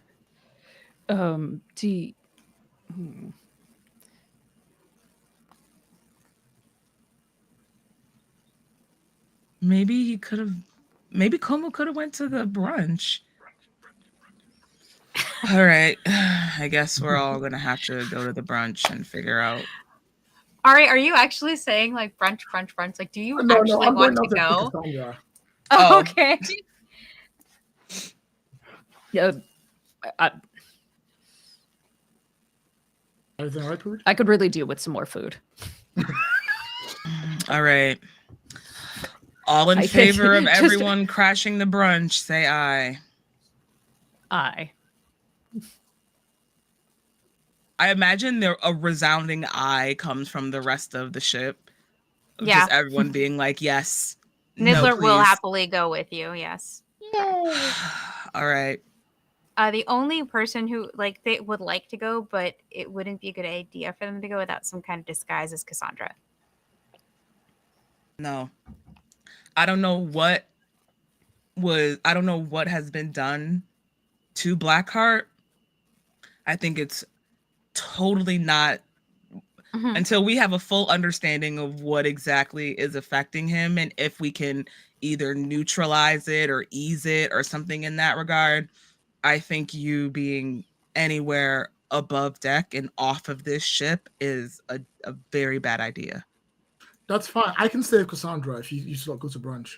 No, you should go to brunch. It's better if I stay. Dova Your can stay with sister is Cassandra. also here. To Ari. Jenna is in cahoots with them. If I go there, she'll be there too. She'll see me. Right, that's what I'm saying. Maybe you do need to stay with Cassandra. Cassandra looks at you, Sophie, and says, "Only an heir of Octopon can find the treasures of rule. Ari must go." You're right. Right. Dova can take care of Cassandra. Okay. Dova's the cat, I assume. I was about to say, And who's like, Dova? there's like a moment where Zare wiggles his fingers down by his thigh, and as Dova walks towards Zare, there's just kind of this like shimmer, and then the shape changes, and you see a much larger cat. Similar to Biscuit. love this. From this, Mm. yeah. Because it's the same kind of kitty that Biscuit is. It's called a Criskin cat. When did we get a Kristen? You didn't Oh. get anything. I thought I loved this cat. I love it even more now. That is Dova a will. valued member of our crew. Like it's Congratulations. Do they have a name? Dova. Dova. Dova, congratulations. You're a ninth member of the crew. Welcome aboard. Dova, hi, sweetness. Can I give Dova scritches? Or are they territorial yet? Like, I think that Dova goes over and kind of recognizes you, obviously, because you gave her the bacon from your kanchi. Oh my It's like- god. Like, fine. You're Fine. so sweet, No. sweet. And I think, yeah, go ahead. Oh, I was just gonna size-wise, Dova is like stands at about like a person sized rather than a full grown Criskin cat. Okay. All right. I love this. So while Sophie is distracted with the cat with Dova, Cassandra goes over to you, Ari, and says, we espers cannot interfere with the events of Myr. We can only observe. But occasionally I like to give a gentle push. And she takes your hand and presses something into it. In your hand, you find what looks like a mirror. A small hand mirror. It'll serve you well. I'm gonna get some of the kanji. I think Ozzy's a good cook. And she goes to grab the bowl. Like, she actually takes Niddler's kanji bowl because she knows y'all are gonna go to brunch. And Niddler's like, huh? She's like, we're going to brunch! And he gets excited about brunch. But yeah. And goes downstairs. I love Niddler. Mm-hmm. All right. We should get going. I says I Yeah. put the mirror like close to my chest and I leap overboard. Well, you leap overboard, parkour style, land on the dock. You're not diving into the water today. No, of course not. That'd be ridiculous. No, but I will say that the mirror, when you press it against your skin, it feels warm. Ooh. And you're not sure if that was because Cassandra was holding it, or if there's something more to it than that. All right, the brunch it is. So you all make your way to the Hall of Champions. Now, I have descriptions here. Here we go. Oh, God. Oh, Lord. The Hall of Champions is a marbled hall in the shape of a dome. At its center is a huge fight ring surrounded by bleachers for sitting. Think of a setup similar to the Roman Colosseum. And the Prime Minister's box overlooks the tourney arena. However, that is not where brunch is being served. There is actually a second dome that forms a sort of receiving area in the front of the building, and that is where the food and drink has been set out. Tables and chairs have also been set up so that people may sit and enjoy the libations. There is plenty of food. You have a lot of the foods that you saw yesterday. I believe we called them sea blossoms, which are similar to bloomin' onions, but with seaweed. Different types of meats, more of these Scotch eggs that we've been talking about, as well as other edible flowers and plants that have been laid out in an array on the ship on these tables. You also see things like snails, like edible snails. And even farther beyond that, you can see workers bringing in a specific type of creature that you would know called. Let me see. I wrote down what these creatures are called and then proceeded to lose where I put them. I do that all the time. Yes. Oh my gosh.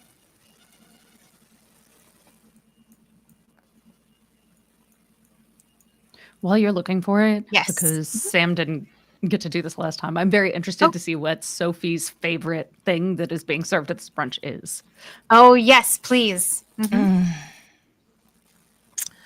I think Sophie is simple. She's a pirate, first and foremost. So I think she kind of leans towards any type of food that can be like made portable, like to be made into like a sandwich that can be held with one hand, that she doesn't really have to use forks or knives or silverware for, because she's so quick to eating on the go or like eating while working. So lots of like pieces of bread with like maybe like egg and stuff like that on top, and like a little sausage link that's like wrapped into the middle and made like a little makeshift sandwich that could just be and Nice. keep going in one air. Fantastic. It's like mini street tacos. Quite literally. Everything. Yeah. Okay. Yeah. Murray and street Probably tacos. We love tacos. that. Probably tacos. Yeah. Like waffle tacos. Like a little waffle and just fold it in half and put stuff on the inside. Yeah. Nice. Okay. So, and I will say that there's also like noodles that have been made out of seaweed as well available. And I think with the waffle tacos, let's say the grains that are available here aren't necessarily wheat.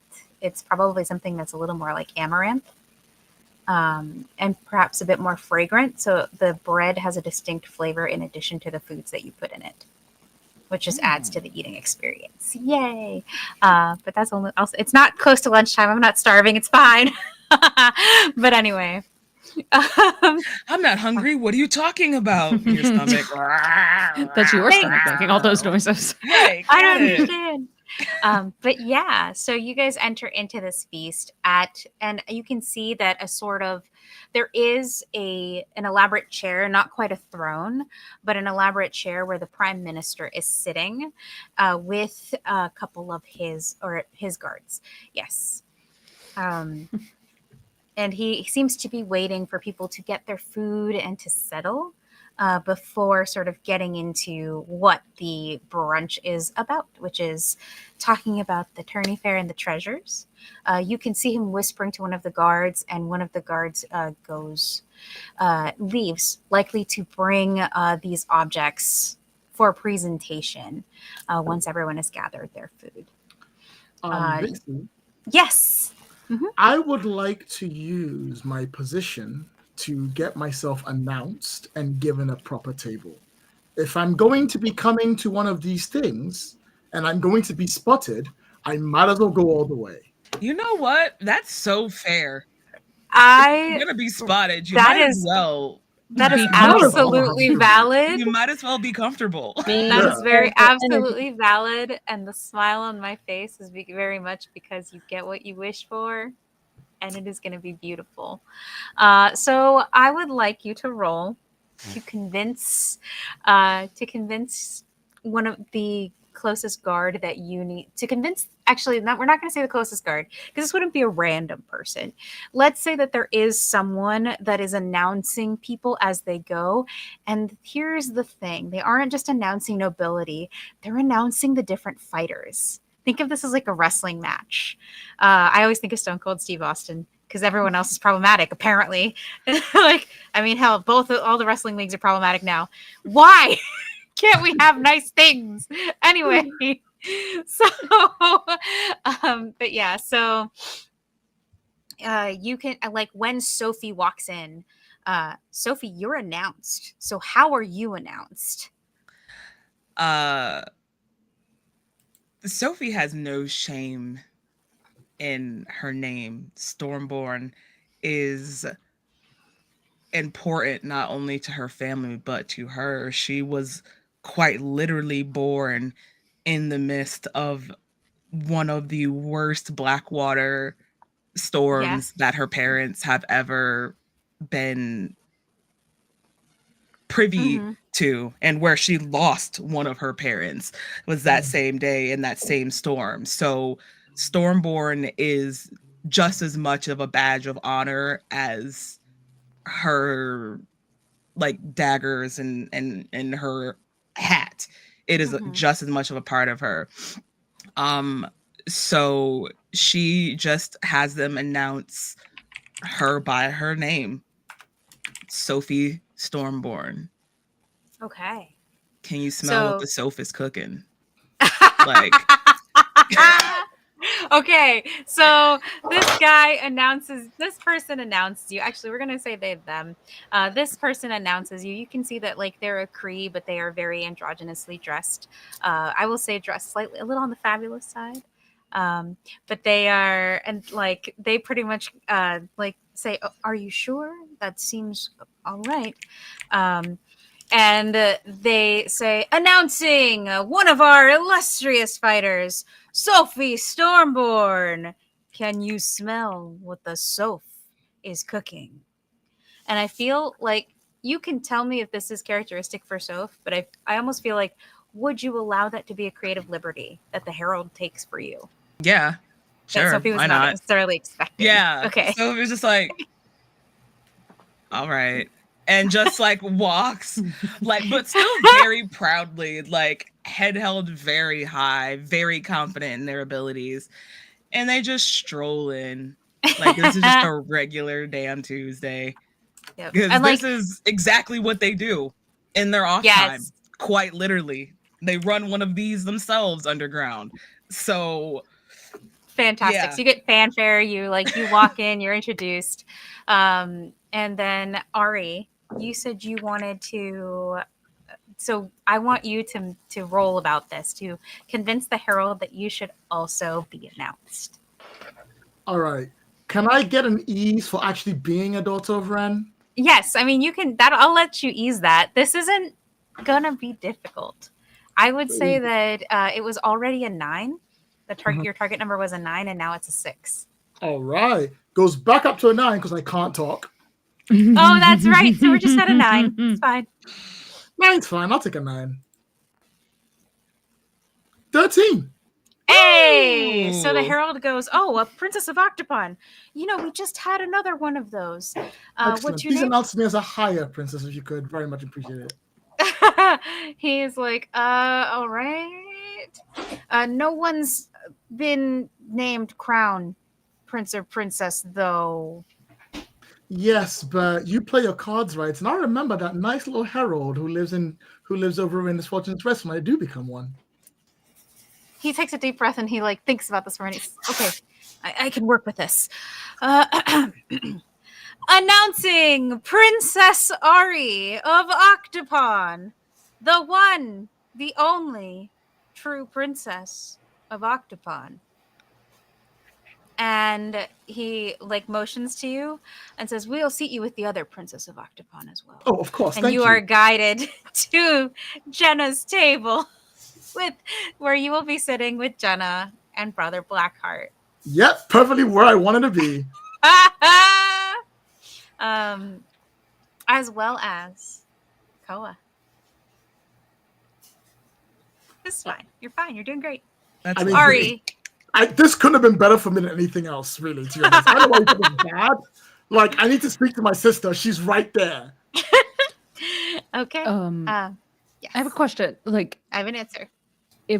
Do we see Komu like scanning before as those announcements are taking good place? question. So Good question. Let's go ahead and roll about that. Actually, I would like anyone who has anyone, because you're all looking for Komu.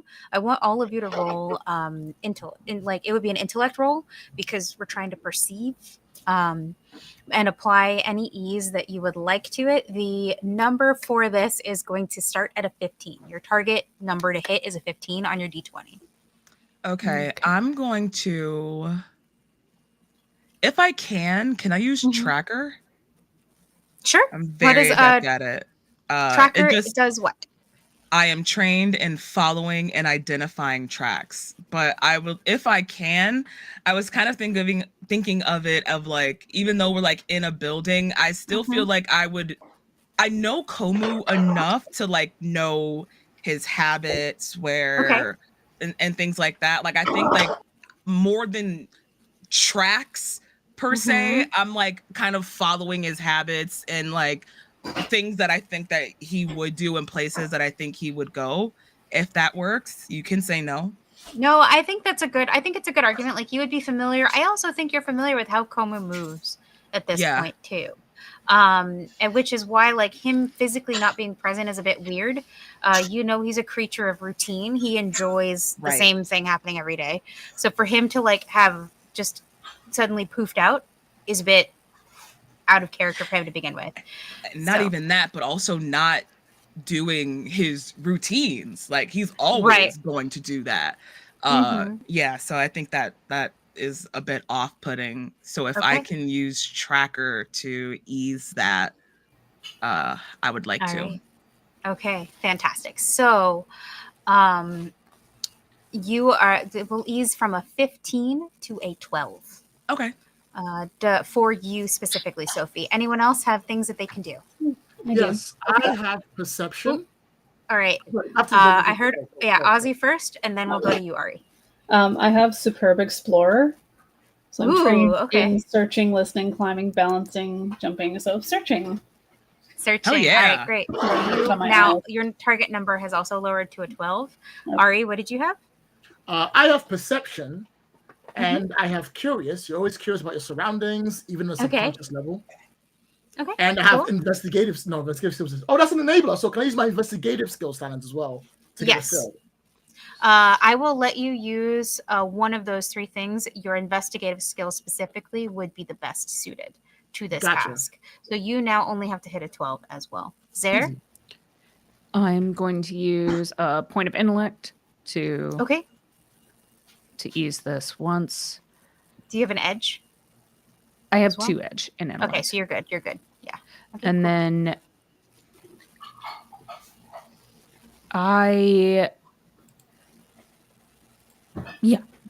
I'm just going to call it that. Okay, I kind of know this guy. I don't really know his guy, so. The target number to hit here is 12. So let's go. I feel like Ari already rolled a 1. We're doing great. I didn't roll a 1. I rolled the opposite. I rolled a natural 20. Let's go! You get a major effect! Fantastic. All right. What did everyone else roll? So we'll resolve you in a minute. All right. Sophie rolled a 15. Ooh, okay. So you rolled a 6. Oh, no. Yeah, I think Ozzy, we'll resolve yours first as soon as I hear what Zare rolled, because so far you're the 17. Lowest. Okay, cool.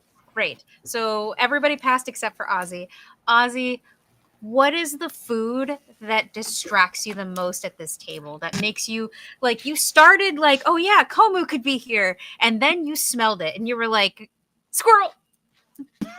No, it's not any one thing. It's like, oh, the Okay. crunchy thing. Oh, the savory thing. Oh, the dessert. So she's just like, it's constant. Oh, so you just are overwhelmed with the amount of Yes. food that's on the table. Then. Overwhelmed.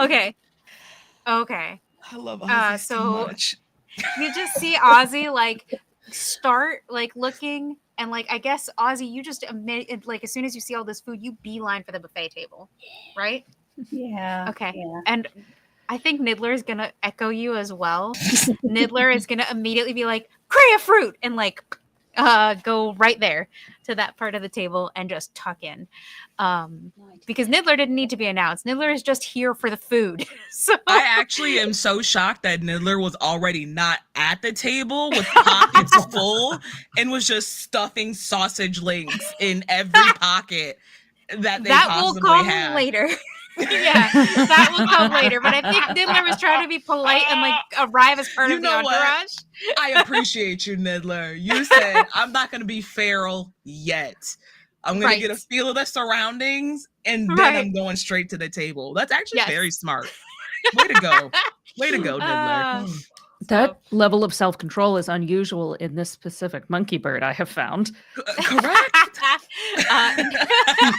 Immediately writes it down. I will say 20 years Niddler has had a level of self-control to apply. But yeah. So funny. But yeah, so let's see. My next highest was Sophie with a 15. Sophie, you know that Komu wouldn't necessarily be super comfortable in a room that's this crowded. Right. So the likelihood that he's in this room would only be if he thought he was going to run into you guys or meet up with you guys. But you don't see any trace of him. There is nothing at all that you see here. Zare, you had a 17. So you sort of begin to kind of, like, I guess we'll say that you kind of walk through the crowds to try to get in there and see if anyone who looks like Komu happens to be among these people. And you don't see anyone, but I will say that you see the guard the Prime Minister sent off come rushing back to the Prime Minister in a very, this is an emergency kind of way that would be missed by everyone else because of the events happening around, and urgently whisper into the Prime Minister's ear. And you can see the look of shock on the Prime Minister's face. Ari, you have a natural 20. You had a major effect. So, the one thing you see, you don't see Komu anywhere. That's number one. You are looking around. You are used to social gatherings. Your parents would bring you. They would introduce you. They would tell you how to make, at least try to educate you in how to make diplomatic connections. Despite the fact that diplomacy is not necessarily the thing that you are the best at. They did make the effort to teach you. But one of the things that you were taught is observation, learning about someone before ever talking to them. Because the way that someone dresses, the way that someone conducts themselves is often indicative of where they're from and what their beliefs are. And you can use that information to create a polite conversation. Has that worked for you? Not always, but it's something that you picked up. And in doing that, not only you sort of catch what's going on with the Prime Minister, but beyond the Prime Minister, like even further out, your major effect is that you see a shadow running away.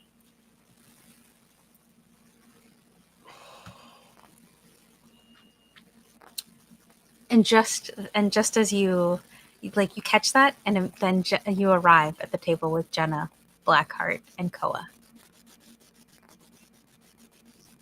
Hello. Koa lifts their head up, and again, they're blindfolded, but they seem to see you just fine. and they smile with a mouth that is full of teeth that seem to be slightly pointed. And they said, well, another princess of Octopon. Ah, you must be the dark disciple everyone's been talking about. Oh my god. Oh my god. The Koa tilts their Oh head to the my side and says, I don't know what you're talking about. Oh, it's fine. I'm assuming you fooled my sister so she doesn't realize it at all. She'll pick it up eventually. I'll take a seat. What's for lunch? Jenna looks at you and says, Ari, what are you talking about? You know, dark disciples, the thing my father came back to Octopon for. They were taken over. They had to shoot them with those big, like, dark water. You know what? Don't worry about it. You probably don't remember. It's all good. I just came to enjoy some meals and speak to my lovely sister, who is way in over her head. And that's saying something coming from me. Jenna looks at you and then looks to Koa, who seems to kind of be spiraling her finger on the table, just in observation. Yeah. Oh my God, Ari, you can't just tell someone they're a dark disciple. What the hell?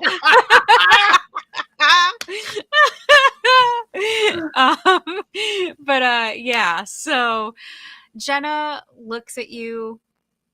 Koa seems to be disinterested. Like, this conversation doesn't seem to bother or faze her at all. And Brother Blackheart is just doing that thing, like, you know how where you sip tea because they're all, you know, this is a fight you are not involved in. That is fine. That's Brother Blackheart right now. I'm gonna let the girls pull their weaves out. That's fine. But, but yeah, so he's just sipping his drink, not unbothered. And Jenna looks at Ari and says, Ari, why are you so rude? Look, Jenna, I get it. You really want to be queen. I absolutely understand. I have no qualms with this. I have no problem. And one of the best things to do is to prove to dad and mom that you can get all the treasures of rule. And as someone who literally recruits people within the first 5 minutes of meeting them, I also understand just pulling up a wonderfully big crew. But have you thought about the people you're bringing along? Like, Blackheart, hi Blackheart, you must be Blackheart, nice to meet you. Blackheart's a problem already, but this person, this is going to get you killed. Now, I don't expect you to believe me or listen to me or talk to me. I just need to tell you this now. So in about 4 to 5 days, when I'm doing the I told you so dance, it feels that much more painful. Jenna sort of holds herself up straighter and says, I don't understand. You've already announced yourself as the one true Princess of Octopon. Yes. Why does what I do even matter to you? You know I can't lie. Not very good at it. So listen to me very carefully when I say this. It doesn't matter to me whether or not you become queen. It doesn't matter to me whether or not you're the one that finds the treasure of rule. What matters to me is that at the end of the day, you're still my sister. And even if we can't stand each other, I have to do everything in my power to make sure you're okay. Now, I'm still going to race you for the damn thing, and I'm still going to get it first. But I will always make sure you're safe. And a woman told me in a dream to do this, so here we are. So, as you begin to have this speech to try to get through to Jenna, because you are an ecomancer, you feel this. But it does not feel like ecomancy. This feels a little more sinister. And you can see Jenna is listening to you. But her face and her facial expressions do not match what you're saying. So I want you to tell me what you just said again, but say it as though it is all advantageous to you, and it's you that wants to be Queen of Octopon, and basically crap all over Jenna's plans. Okay. because that is what she heard. You might not believe this, but the truth is, Father has never loved you more than me. And even if you do your best to get to that point, he will never make you a queen when I still exist in this world. And it doesn't matter how much I mess up, ruin everything we have, or absolutely disappoint him, I will always be better than you when it comes to that. And then you follow that with, I know you don't believe this, but, and her face goes from listening to, you see her get angry, very angry. And she stands up with her drink and pours it over your head and says, "Screw you, Ari." And she's like, I am going to be Queen of Octopon, and I will prove myself to Father. Just you wait. She storms away from the table. And like, as she storms away, she says, "We should get going. Grab what you want and let's get ready for this tournament. It's only a few hours away." Brother Blackheart like slams his drink down and looks at you, Ari, and says, "I appreciate your effort, but looks like she's gonna be mine just a bit longer." And he gives you a grin and stands up, leaving just you and Koa. And Koa seems to tilt their head, looking at you with the faintest bit of a smile.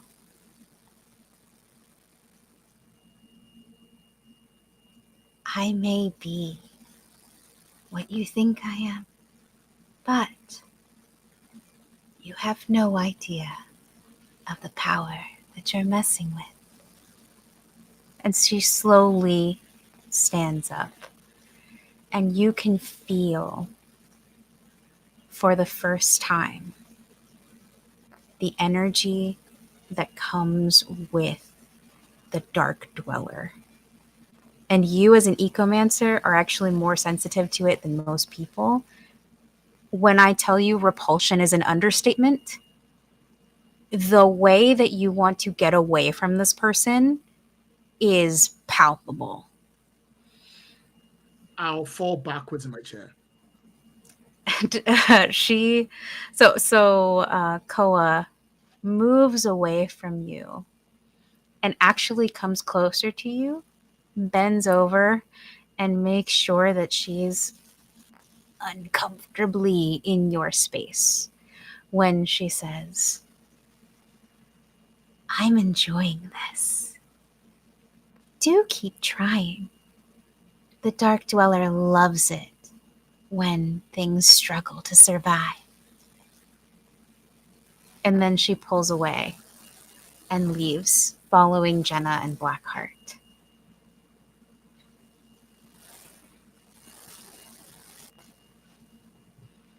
And you, sitting backwards in your chair, kind of, it's fine.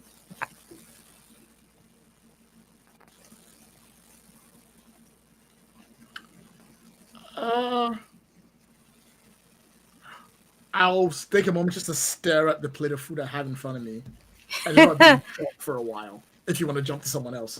Okay, so you're traumatized. Ari needs a hot minute because, my God, I told you, careful what you wish for, and you kind of looked evil itself in the face. This is fine. We're fine. You're doing great. So you got bringing it back. sunned and disrespected in the same, and all in one sitting. Ouch. Rough, Ari, rough. Sorry, was cold. That was so cold. That was so cold. Dumping the drink on you. So now your food is swimming, literally. And you lost the fight. Couldn't be me. So Sophie, making it worse. I love it. I think for the purposes of this, Ari, you're going to take your moment. You are the only person that saw that shadow. But I will say, like, as you're having this moment, the prime minister calls the crowd to order and says, "Forgive me, everyone. I am so sorry. It appears that someone has made off with the chest of winnings and the treasure."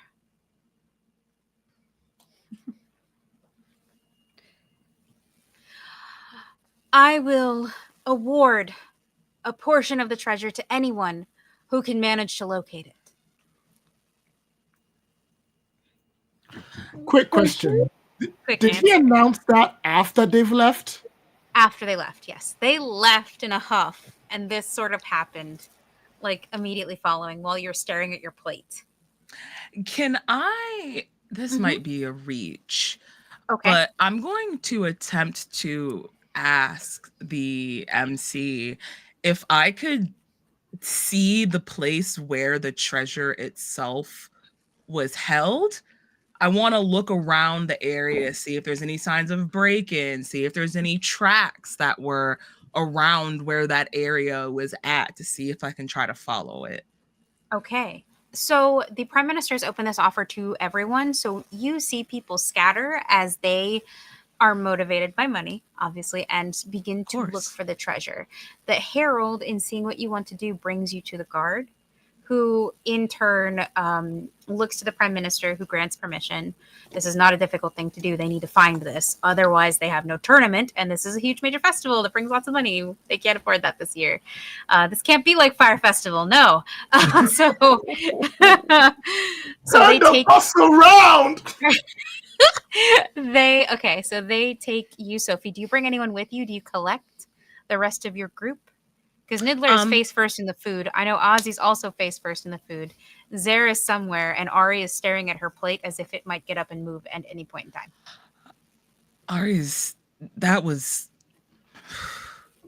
That lashing needs an ice packet, so I'm gonna let Ari chill, quite literally, for a second. But I will extend the offer to Zare if they want to come with them. Okay. Wait. Zare watched, like, those bastards, and wonders, like, Blackheart isn't sneaky enough to have done this. Someone else's. You think it might have been the Dark Disciple? Or like Possibly. with the help of the Dark Disciple, maybe. Maybe the disgusting, revolting influence. There are a lot of stories about what they could do. I've heard a few, and the ones that I have heard have been the type of tales to keep children up at night. Yes. Okay. I'm gonna go check out where the loot was held, see if I can find anything in the area.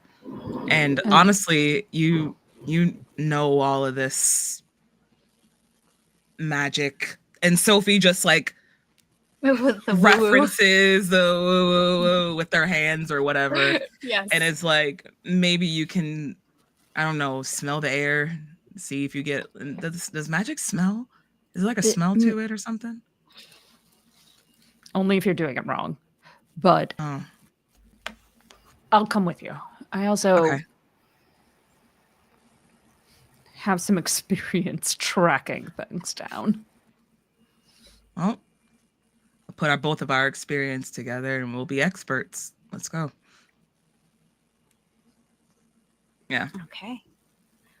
So both of you are going to go looking for the treasures. You're brought to the treasure, to where the treasure room was being held. And what you see is they bring you to the space where the chest was. And next to it is a pedestal. And on that pedestal would have sat whatever the treasure was that the Prime Minister had come into possession of. But both of these things are empty. And they, as you walk in, the door was already open. But yeah, we are going to roll about this to see what you can see. So difficulty roll on this is a level 4. It is only a 12. But the higher you roll, the more stuff you're going to find. So do you have anything to ease this number? Can I attempt to use tracker again? You can. This time you're Okay. actually looking. I'll allow it. So it'll ease it to, we're going to say a 9. Yeah, because it's one down. Yeah. And to make it any better or easier for you, I'll tell you exactly what Sophie is doing. Sophie is deliberately not walking in the same area that is around the stool of where everything was set at, but they're on the ground, looking around where it was at, trying to see footsteps. They're walking around. Is there windows or anything like that in the room, or is it There's just no completely windows in this cellar? room? It's a vault. It's meant to be a vault. So Sophie will walk along the course of the wall and tap in certain places as they walk around to see if there's a trap door or if there's any type of masked way that someone could get into this building or out physically. I don't know much about magic, but I look in all the possible ways of what non-magical people have access to. Okay. So you are looking at all of that. Zare, do you have anything that will ease this number for you?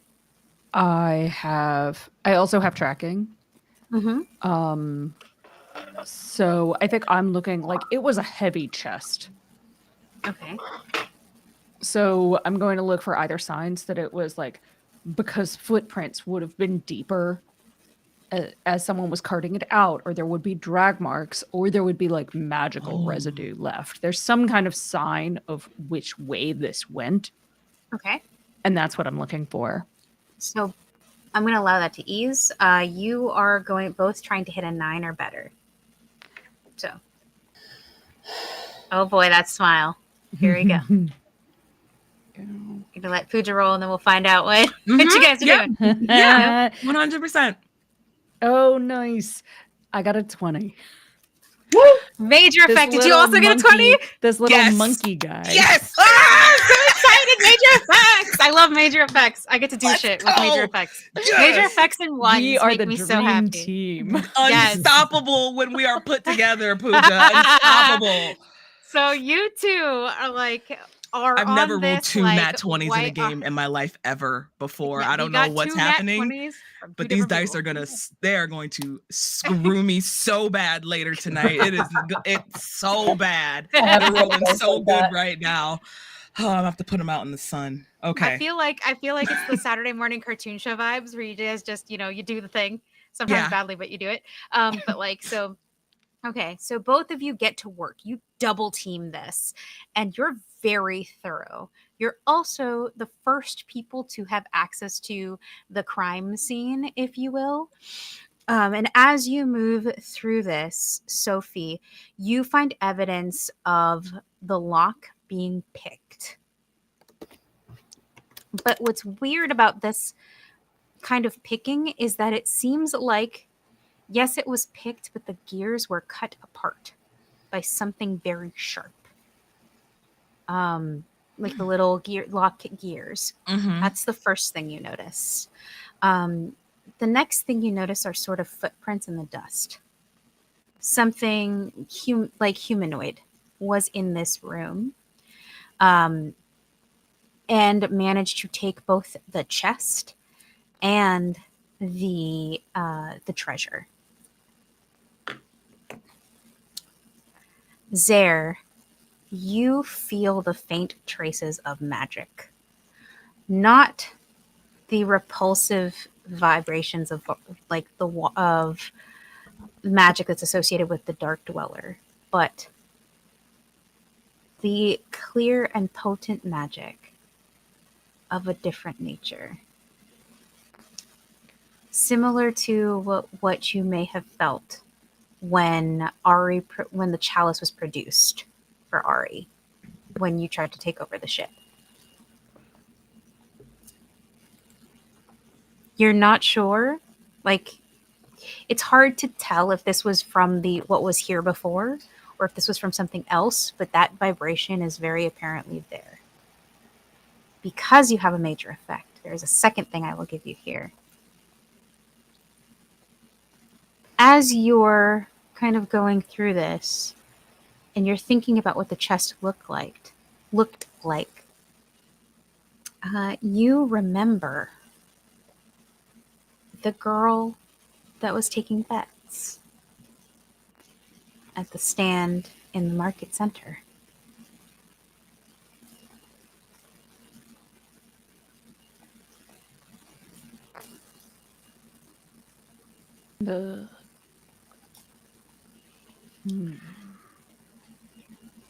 That girl who was accepting bets yesterday. I wasn't. There was a girl accepting bets yesterday. You think she had something to do with this? I do, and I think that its treasure is more than just gold. I kind of had that feeling too. Much more. Yeah, because gold can just be stolen from anywhere. There's a plethora of ships that are docked in port right now. They could have broken onto any one of them and stolen gold if that's what they were after. It definitely had to be something bigger. And I think Sophie like drops to the ground where those footprints were and like kind of feels the dirt around where that footprint is, picks some of it up and like feels it in between her fingertips, even like tastes it to her tongue a bit to kind of get like a feeling for it.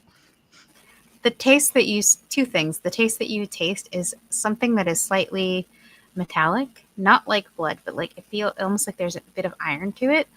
The second thing is, and I'll give this to you as part of your major effect, is the guard looks to Zare and then to you and says, "A girl taking bets." On the there fights. should have been one person that you sign up with and placed your bets with. One table. We were trying to condense everything. Wait, so they weren't separate from where the registration table was at? No. The bet placing table and the registration table were both together at the time, and there was nothing else. They were supposed to be the same thing. We needed to keep an eye. We were understaffed. The guards wanted to make sure everything was compressed so that it would be easier to keep an eye on the gold and make sure that nothing would happen to it. Where are these guards now? And, like, just throws like just throw. What did you throw? Just throws like just anything that comes to hand. It's like just sweeps like one of the pedestals over. Oh God! Just you fool! What? Kreld eaters! Right out in the open. Everyone's gold. Not 10 feet away from the registration table. There was an entire set. There was a whole betting setup. There isn't a person who bet on these fights who didn't go to the other table. The guard looks at you shocked and says, "I'm sorry, I wasn't present. I only know the setup because I was responsible for hiring the guards that would protect the gold. And to be fair, the chest came back to us. We opened it and all of the gold that for betting was present. It wasn't until this just now that everything was gone." Are you sure? I walked the gentleman who was supposed to do the betting into the vault personally. Where are these people now? I'm not sure. I thought he left. I assume they're residents of the city. He's a resident of the city. It's not my business to know everyone who passes through here. But it is your business to know every person that is directly responsible for guarding the treasure, the biggest pinpoint, the linchpin, what the seller of your entire. And Sophie just throws their hands around to all of this, referencing the festival and all of this. You had one job. You were supposed to know all of the ins and outs and intricacies in relation to where this prize pot was going, who was watching it, who was around it, who had access to it, who was collecting it. And my thing is not saying that you guys were not 100% doing your jobs, even though you weren't. No, I am definitely saying that they were definitely not doing their jobs. You looked in the chest and you saw the treasure. Did you pick it up? Did you see if it was tangible and it wasn't an illusion? We did, he says firmly. He seems a little like he's starting to get a little offended and worked up because in his mind, he did his best, or like his people did his best because he wasn't personally there. But he's like, we were doing what we were supposed to do. It's very much less of like this was in gross incompetence and more we've never experienced a situation before. Like this before. So okay. we are used to a level of trust, and that Fair is enough. How this happened, because the security protocols were never necessary, so they were never put in place. This is the first time something of this nature has happened. So after this, I'm sure everything is changing, but like now, for now, this is the first time, and okay. All right, so I will say, if you continue to upset the guard, it's going to be harder to get information out of.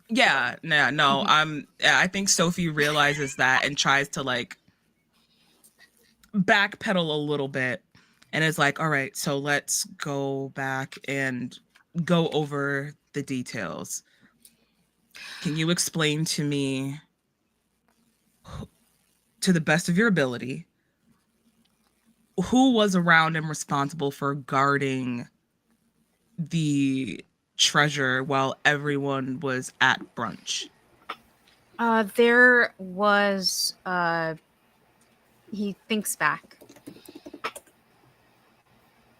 There was a guard that was stationed here in front of the vault. Just one? Yeah. Okay.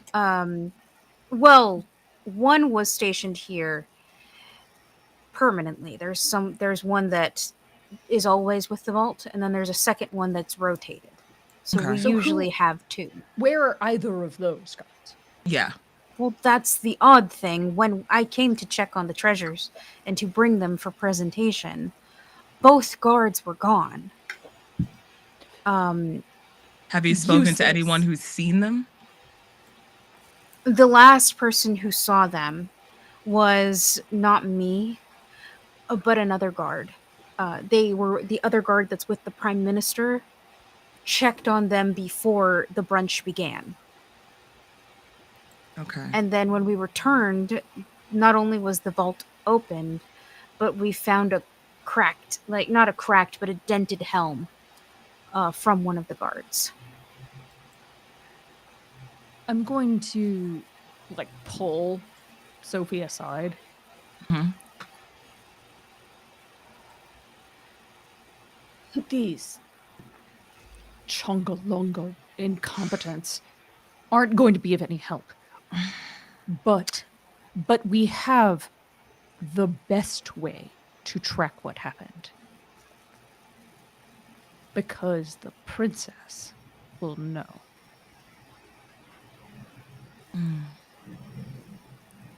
Yeah. Because here was something much more valuable than gold.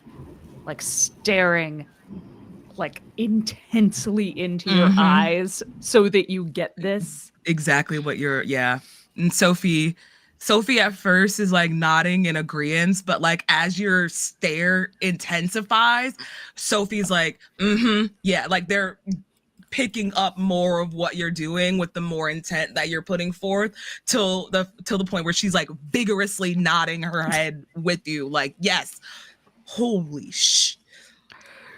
Oh, grilled eaters. Okay. So yeah, we're definitely gonna need Ari for this, for sure. So do you go back to get Ari? Yeah. You And find her. I'll split off. While you actually- go to get Ari, I'm gonna split off to grab Ozzy. Okay. Okay. Actually, you might not find us both. Okay, so let's zoom out from as you guys split off to go find your respective peoples. Because Ari, we did do something with you. I want to zoom into Ozzy here. Ozzy, what are you up to right now? Because we left you eating with Niddler, so We are dining and reminiscing of old times. okay.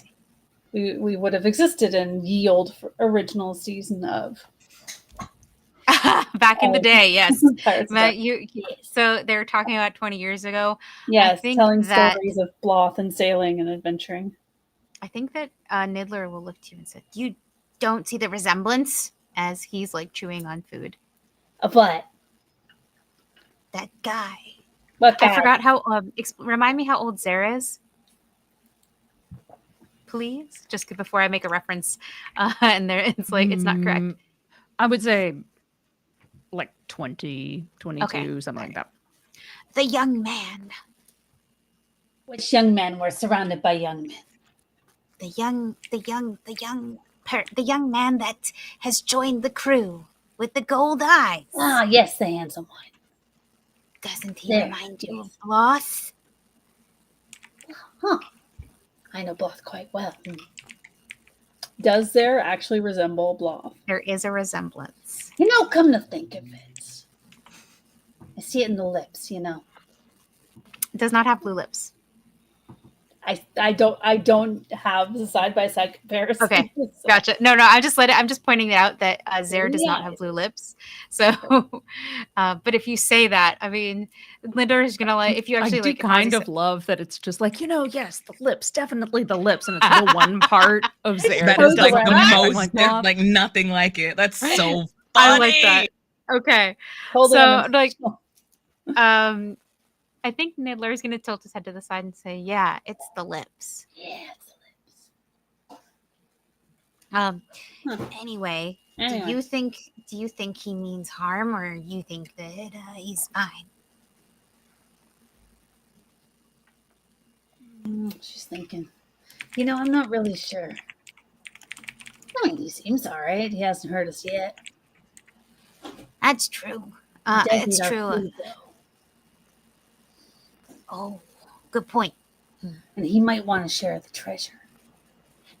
And I think Niddler turns his head and says, "Oh, Ari, are you still seated at the table at this point? Or is this like, I you gone? am for a very short moment, but I will be moving soon. okay." So I think Niddler's just like kind of sees you and says, "Oh, I don't see Jenna and Blackheart with Ari anymore." Well, they aren't at the buffet. Well, I hope nothing happened. I'm sure they're fine. They're not a concern. We're here to worry about the princess. Well, Right. the Ari princess, not the Jenna princess. Right. Yeah. Well, Jenna could always be a little bit of a handful. He takes a bite of food. You know who's a handful? Ari. But that's a story for another time. They're handfuls in different ways. Yes. So, and I think as you both are eating, Ozzy, I'm going to ask you to roll me intellect. Okay. Just straight up intellect. Just straight up, I want to see if you can perceive something. Okay. And I will Well, I allow. rolled a 5, so I don't think it's gonna matter. Well, hold on. Before you roll, we want to ease, so I'm gonna let you re-roll that because you rolled before we eased and set a target Sure. number. So the first thing is because you have Niddler with you, I'm going to count that as help, and this target number is a 12. So with his help, it's going to be a 9. Okay. No. Sure, I'll roll it one more time. So yeah, Okay. I don't think it makes sense. Okay, well, that one was an 18, so there you go. sure. Sometimes that reroll counts. But yeah, so with an 18, you, in classic Aussie fashion, you are looking around the room. Like, do your eyes wander? How does Aussie, like, as you're eating, I guess is my question. Yeah, I think her eyes would wander. She's curious about everything. As you look up at the vaulted ceilings of this place, you see what looks like a bird. Not a kitty, Sorry, I saw but a kitty. bird. I also got Hi, distracted. I was like, kitty. kitty, hi, baby, so cute. My kitties are But yes, you see a bird. And this bird it's a very specific kind of bird. It is called a hawk. Hold on. A hawk knife. hawk knife. What makes this bird interesting, and you can see it from this far away, is that the bird's feathers look and act like razor blades. Catching one is incredibly difficult because it is quite literally death by 1,000 cuts. Because every part of this bird is razor sharp. Bet I could. Maybe build a device that could emulate that. Very interesting, yes. The way the bird is built, you would, if you're far enough away and your eyesight is bad enough, it actually does look a bit mechanical. You don't realize it's organic until you're much closer. But it seems to be observing. Interesting. Let's see. Do I have anything to observe it better? But it seems suspicious, right? Yeah. There shouldn't be a bird inside of this building. But because nobody thinks to look up, except you, you're the only one who's caught it. Except I can't make my. What does that mean? Stay down. I kind of really love the insinuation that a place that probably has a very high number of pirates that have entered this competition, there's not a single parrot, a parakeet, nothing. Except for this one, just chilling. For this one random one, and it's so random that it's actually very telling. That's so funny. There are other animals you can have, but most of them go into weapons and have to be let out to power the weapon so they don't die. But yeah. So, and I will say the creature I was looking for earlier, I forgot to mention this. They're called dreens, and they're actually they were being moved because they're used for healing. They can actually heal fighters, so it's a great quick first aid. And they were being moved into the fighting arena. That's what you saw earlier. But yes. So, Ozzy, you see this bird. And as your eyes linger on it, it does fly away. And it flies away, but the way you see it go, it kind of does one of these, does a little C curve and flies close to the ceiling.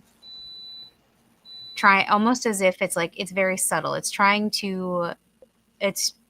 not keen on being spotted, shall we say. I'm just going to stare at it and track it. Say, Niddler, look, a fine friend. Oh, Yeah. should I chase it? Yeah. So Niddler begins making a ruckus as he flaps his wings and flies up to try and follow the bird. God, why do we leave Surprised these you two said yes. alone? Chaos, baby. Ozzy is not here to be the main character. Ozzy is here to remind you that this is a children's cartoon. That's my job. Do you follow Niddler as he follows Yeah, the bird? probably enough. This seems interesting. Okay, so both of you follow the bird out of the space. Like you end up in like a strange little side hall that takes you out of the arena, and almost like you're not even familiar with this route. You didn't even know that this part of the arena existed. You find yourself kind of in a side alley between buildings, and you watch as the bird kind of does one of these and glides, into an open window in this side building. That's going to And be a nasty Niddler, surprise for whoever's in there. you see Niddler, like, just without thinking, classic, this Ari's got to get it from somewhere too, fly into the window. The window is open, and it is not so high that Ozzy cannot. I mean, obviously, they didn't fly into the window. When you said that, I immediately thought of like those birds that like don't know the window is there and just clunk. Oh God, no! I don't do harm to animals. What I thought, I was like, oh my god! I thought the same thing. I was like, oh, no! I was like, dang, that bird definitely lost some HP. That's at least 2 bird. or 3 right there. Yikes. Oh, I was just pointing out that the window's open so that Ozzy can get inside. I'm glad you clarified because I was like, I appreciate that too. Bird. Yeah. Because I was like, oh, thunk. Oh, another thunk. Oh God, you didn't learn the first time?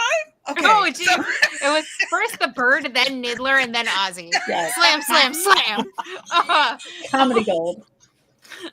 Rules of threes, baby. Rules of threes. Yes. Oh my God, hilarious. But yeah, no, the bird actually flies into the window. Niddler flies in after it, and Ozzy, the window is low enough for you to, like, you don't have to struggle if you wanted to climb in the window. I have tools to help me climb things if I want to. How high do you want this window to be? Well, the window is about, I love her. It's average person height. So Cool. like, well, I'm a smaller than average person, so I probably don't. Yes. Yeah, you'd have to stretch. Yeah, sure. For now, I'll stretch and just kind of poke my chin up over the window to. You poke your chin up over the window, and look inside to see a dimly lit room. This building has clearly been abandoned. There's not like a ton of furniture in here. It doesn't look lived in. It doesn't look like anyone's was meant to be home anytime soon. But you do see, like, you actually it's less what you see and more what you hear. You hear Niddler squawking as if he is struggling, along with the angry squawking of the hawk bird thing, whose name I forgot. The hawk knife that he followed in here. Niddler, what are you doing? And then you hear a voice when you say something like that. Who's there? Nobody here but us chickens. Then I guess you won't mind if I take care of those chickens. And you see Niddler kind of get tossed to the side. He is unconscious. He's not hurt, just unconscious. And when he hits the floor, you look up to kind of see where like the voice is coming from. And when you do, you see a familiar figure slumped against the wall. You see Komu, also unconscious, but not tied up, just unconscious. Surprise, Joe, you're unconscious. I love knocking you out. It's so easy to just... Quietly. Go to sleep, go to sleep, go to sleep, go to sleep, go to sleep, go to sleep. But yeah. So but like just... Komu also doesn't look like he's hurt. Just out. I have a thing for knocking all of you out. I'm sorry. I was trying to get creative with it, and I was like, no, I need you to be knocked out. I'm sorry. Zaya, you're next. Zare's next. I'm coming for you, Zare. Ozzy will never get knocked out the whole series. No, Ozzy can't get knocked out because Ozzy's too good. I'm sorry. Yeah. It's the googly eyes. Ozzy has specific save against being knocked out. Yes. 100%. But yeah, so okay. It looks like, and as you see this, you finally see the source of the voice, and you see the young woman who took your information yesterday for the bet. Except this time, she is now holding a weapon that is very familiar to you. It is, oh my gosh, a pistol that has, I forgot what it's called. It has the lizard in it. Yeah, I have one of those, Yeah. the gas Yeah. pistols. The gas pistol. She's holding a gas pistol and pointing it at you and she says to you, so we can do this the easy way or the hard way. She just, her arms just straight, she just like lowers. Very slowly lowers it down. Oh my Yeah, god, it's the like a best thing missile. ever. It's like, That's so funny. Just Nope. Actually, what if I said no? No. What if I said abort mission right now? What if I just left? I actually, yeah. Sorry. so I think this is a great button for it to end the session on, but I don't want to neglect Ari because we haven't come back to you. So I would like to do our wrap up scene with Ari. Like we'll do a little epilogue scene. Ari. So Ari, what are you doing right now after having this confrontation with your sister and having it not go the way that you expect? Okay, so Ari sat at the table and she's staring at the plate and she's covered in like Pirates of Darkwater wine and she's staring down and she's just staring at the plate and she's getting flashbacks of the last 4 episodes of you don't do this. What is this about? Ari, just shut up. You don't know what you're doing. I'll race you. What kind of person would do this? And it's just going over and over in her head. And she's staring at the plate and like she sobs once. And at this time, Ozzy's just left. Mm-hmm. And she's follow alone the in the bird. room. And then when she looks up, she has a tiny tear running down her eye because she's like, I can't do anything. I'm the most useless person ever. Everything I do always never works out. I can't do this. I'm failing. And then she gets hyper angry. And then she grabs the compass from her neck. And then she holds onto it. And there's a moment where she's reconsidering the whole thing. Just go home, go to your mom, just wash the whole thing away, make sure it's fine. And she goes to throw it out the window. And as she does, she'll activate it. Mm-hmm. And then the beam will come out. And then she'll stare at it. She'll stare at the door. She'll stare at the sea. She'll stare at the boat. And it's one of those like moments, you know, like in a movie when like the sad music plays and you don't know what this character is going to do next. And like they're playing like something really sad, like "Wish You Were Here." It's like that. And she's holding on to like, so she's holding on to the stone and she's looking out the window and she's got a tear in her eye and she's breathing heavily. And the screen goes black and the credits start to roll. See, I would like to build on that scene actually. Ooh, go on I then. think as Ari takes the compass and thinks about throwing it, you feel the warm, comforting voice of Cassandra enter your mind. And she says very simply, don't talk about my friend that way.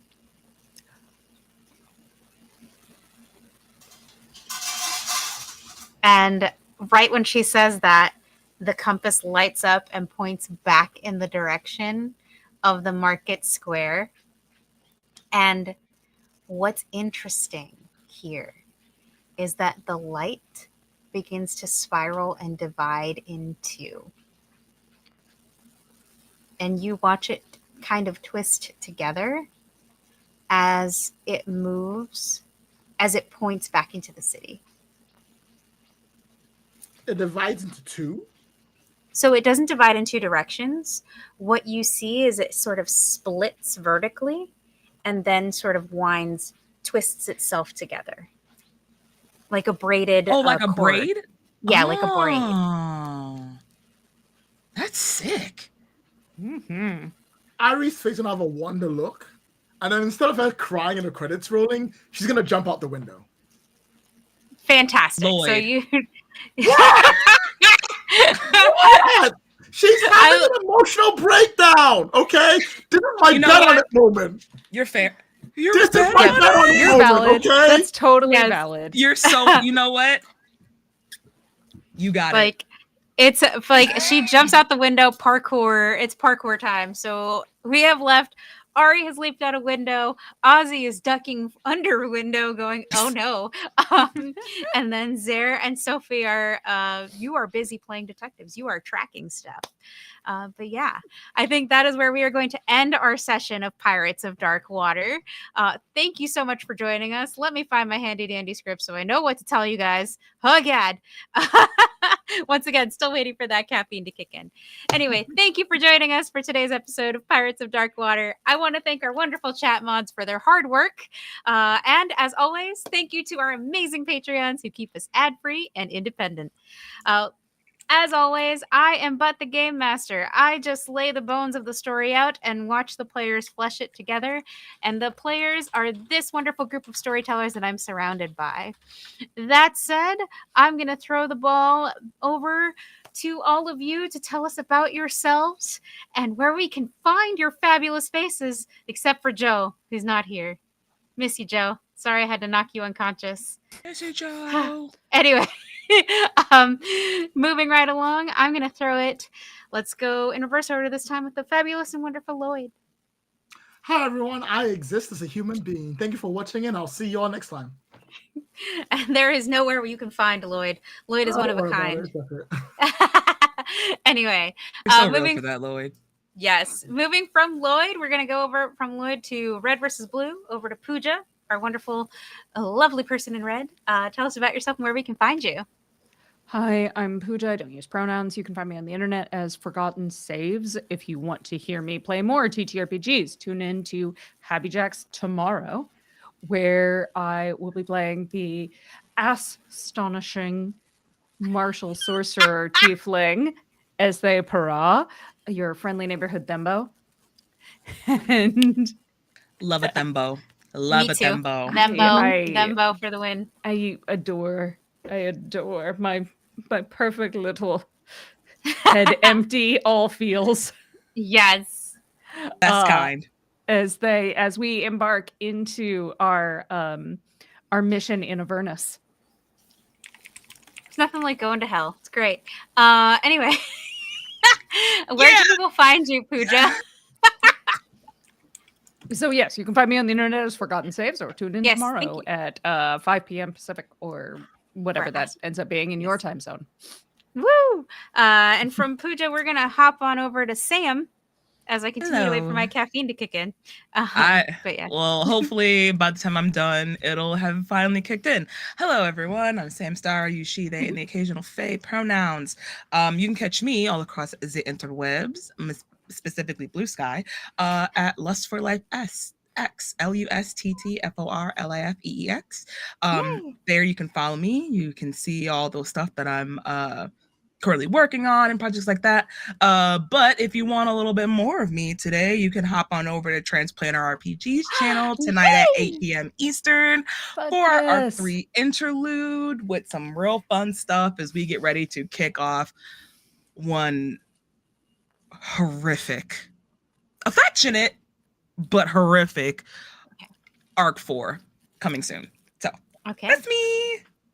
Fantastic. And last but certainly not least, our favorite googly-eyed crazy person, Courtney. Do you want to tell us a little bit about yourself and where people can find you? Well, I assure you I'm not a crazy googly-eyed person in real life. Sorry. That's a role-play game. You can find me mostly on TikTok at Courtney Lee Craft, where I play the hurdy-gurdy, among other things. And also, sorry, I'm just distracted because Pooja has a really cute kitty cat. And who cares about me? Let's see the cat. Yeah. Nope, Salvador was like, fuck you. I've done that. And how about you, Vixie? Oh, that's me. Yes, finally. My name is Vixie Bell, and I've been your friendly neighborhood GM here at the Happy Jacks RPG table. And you can find me everywhere on the worldwide interwebs at Vixie Bell, or over at the Pocket Dragon Pub, which is another channel here on Twitch, running, playing, and producing games. Right now, we're doing our Roll for Wishes charity run, so we have a game every night this month on from various channels, various creators. The Pocket Dragon Pub is one of them. Check our socials for the schedule on that. And because I am a glutton for punishment, you will see me back here on the Happy Jacks Network later tonight, because I believe I signed up for the advice show tonight. And Kimmy hasn't told me not to come. So here we go. It's gonna be a good time.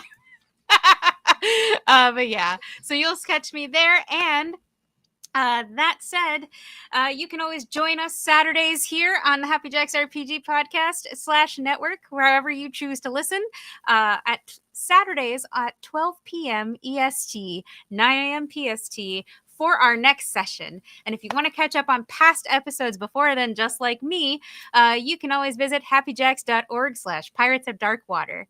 And you can also find all of our other APs at that very same place, happyjacks.org. Join us next week for more high adventure with our new Pirates of Dark Water. Have a great one. Bye. Bye.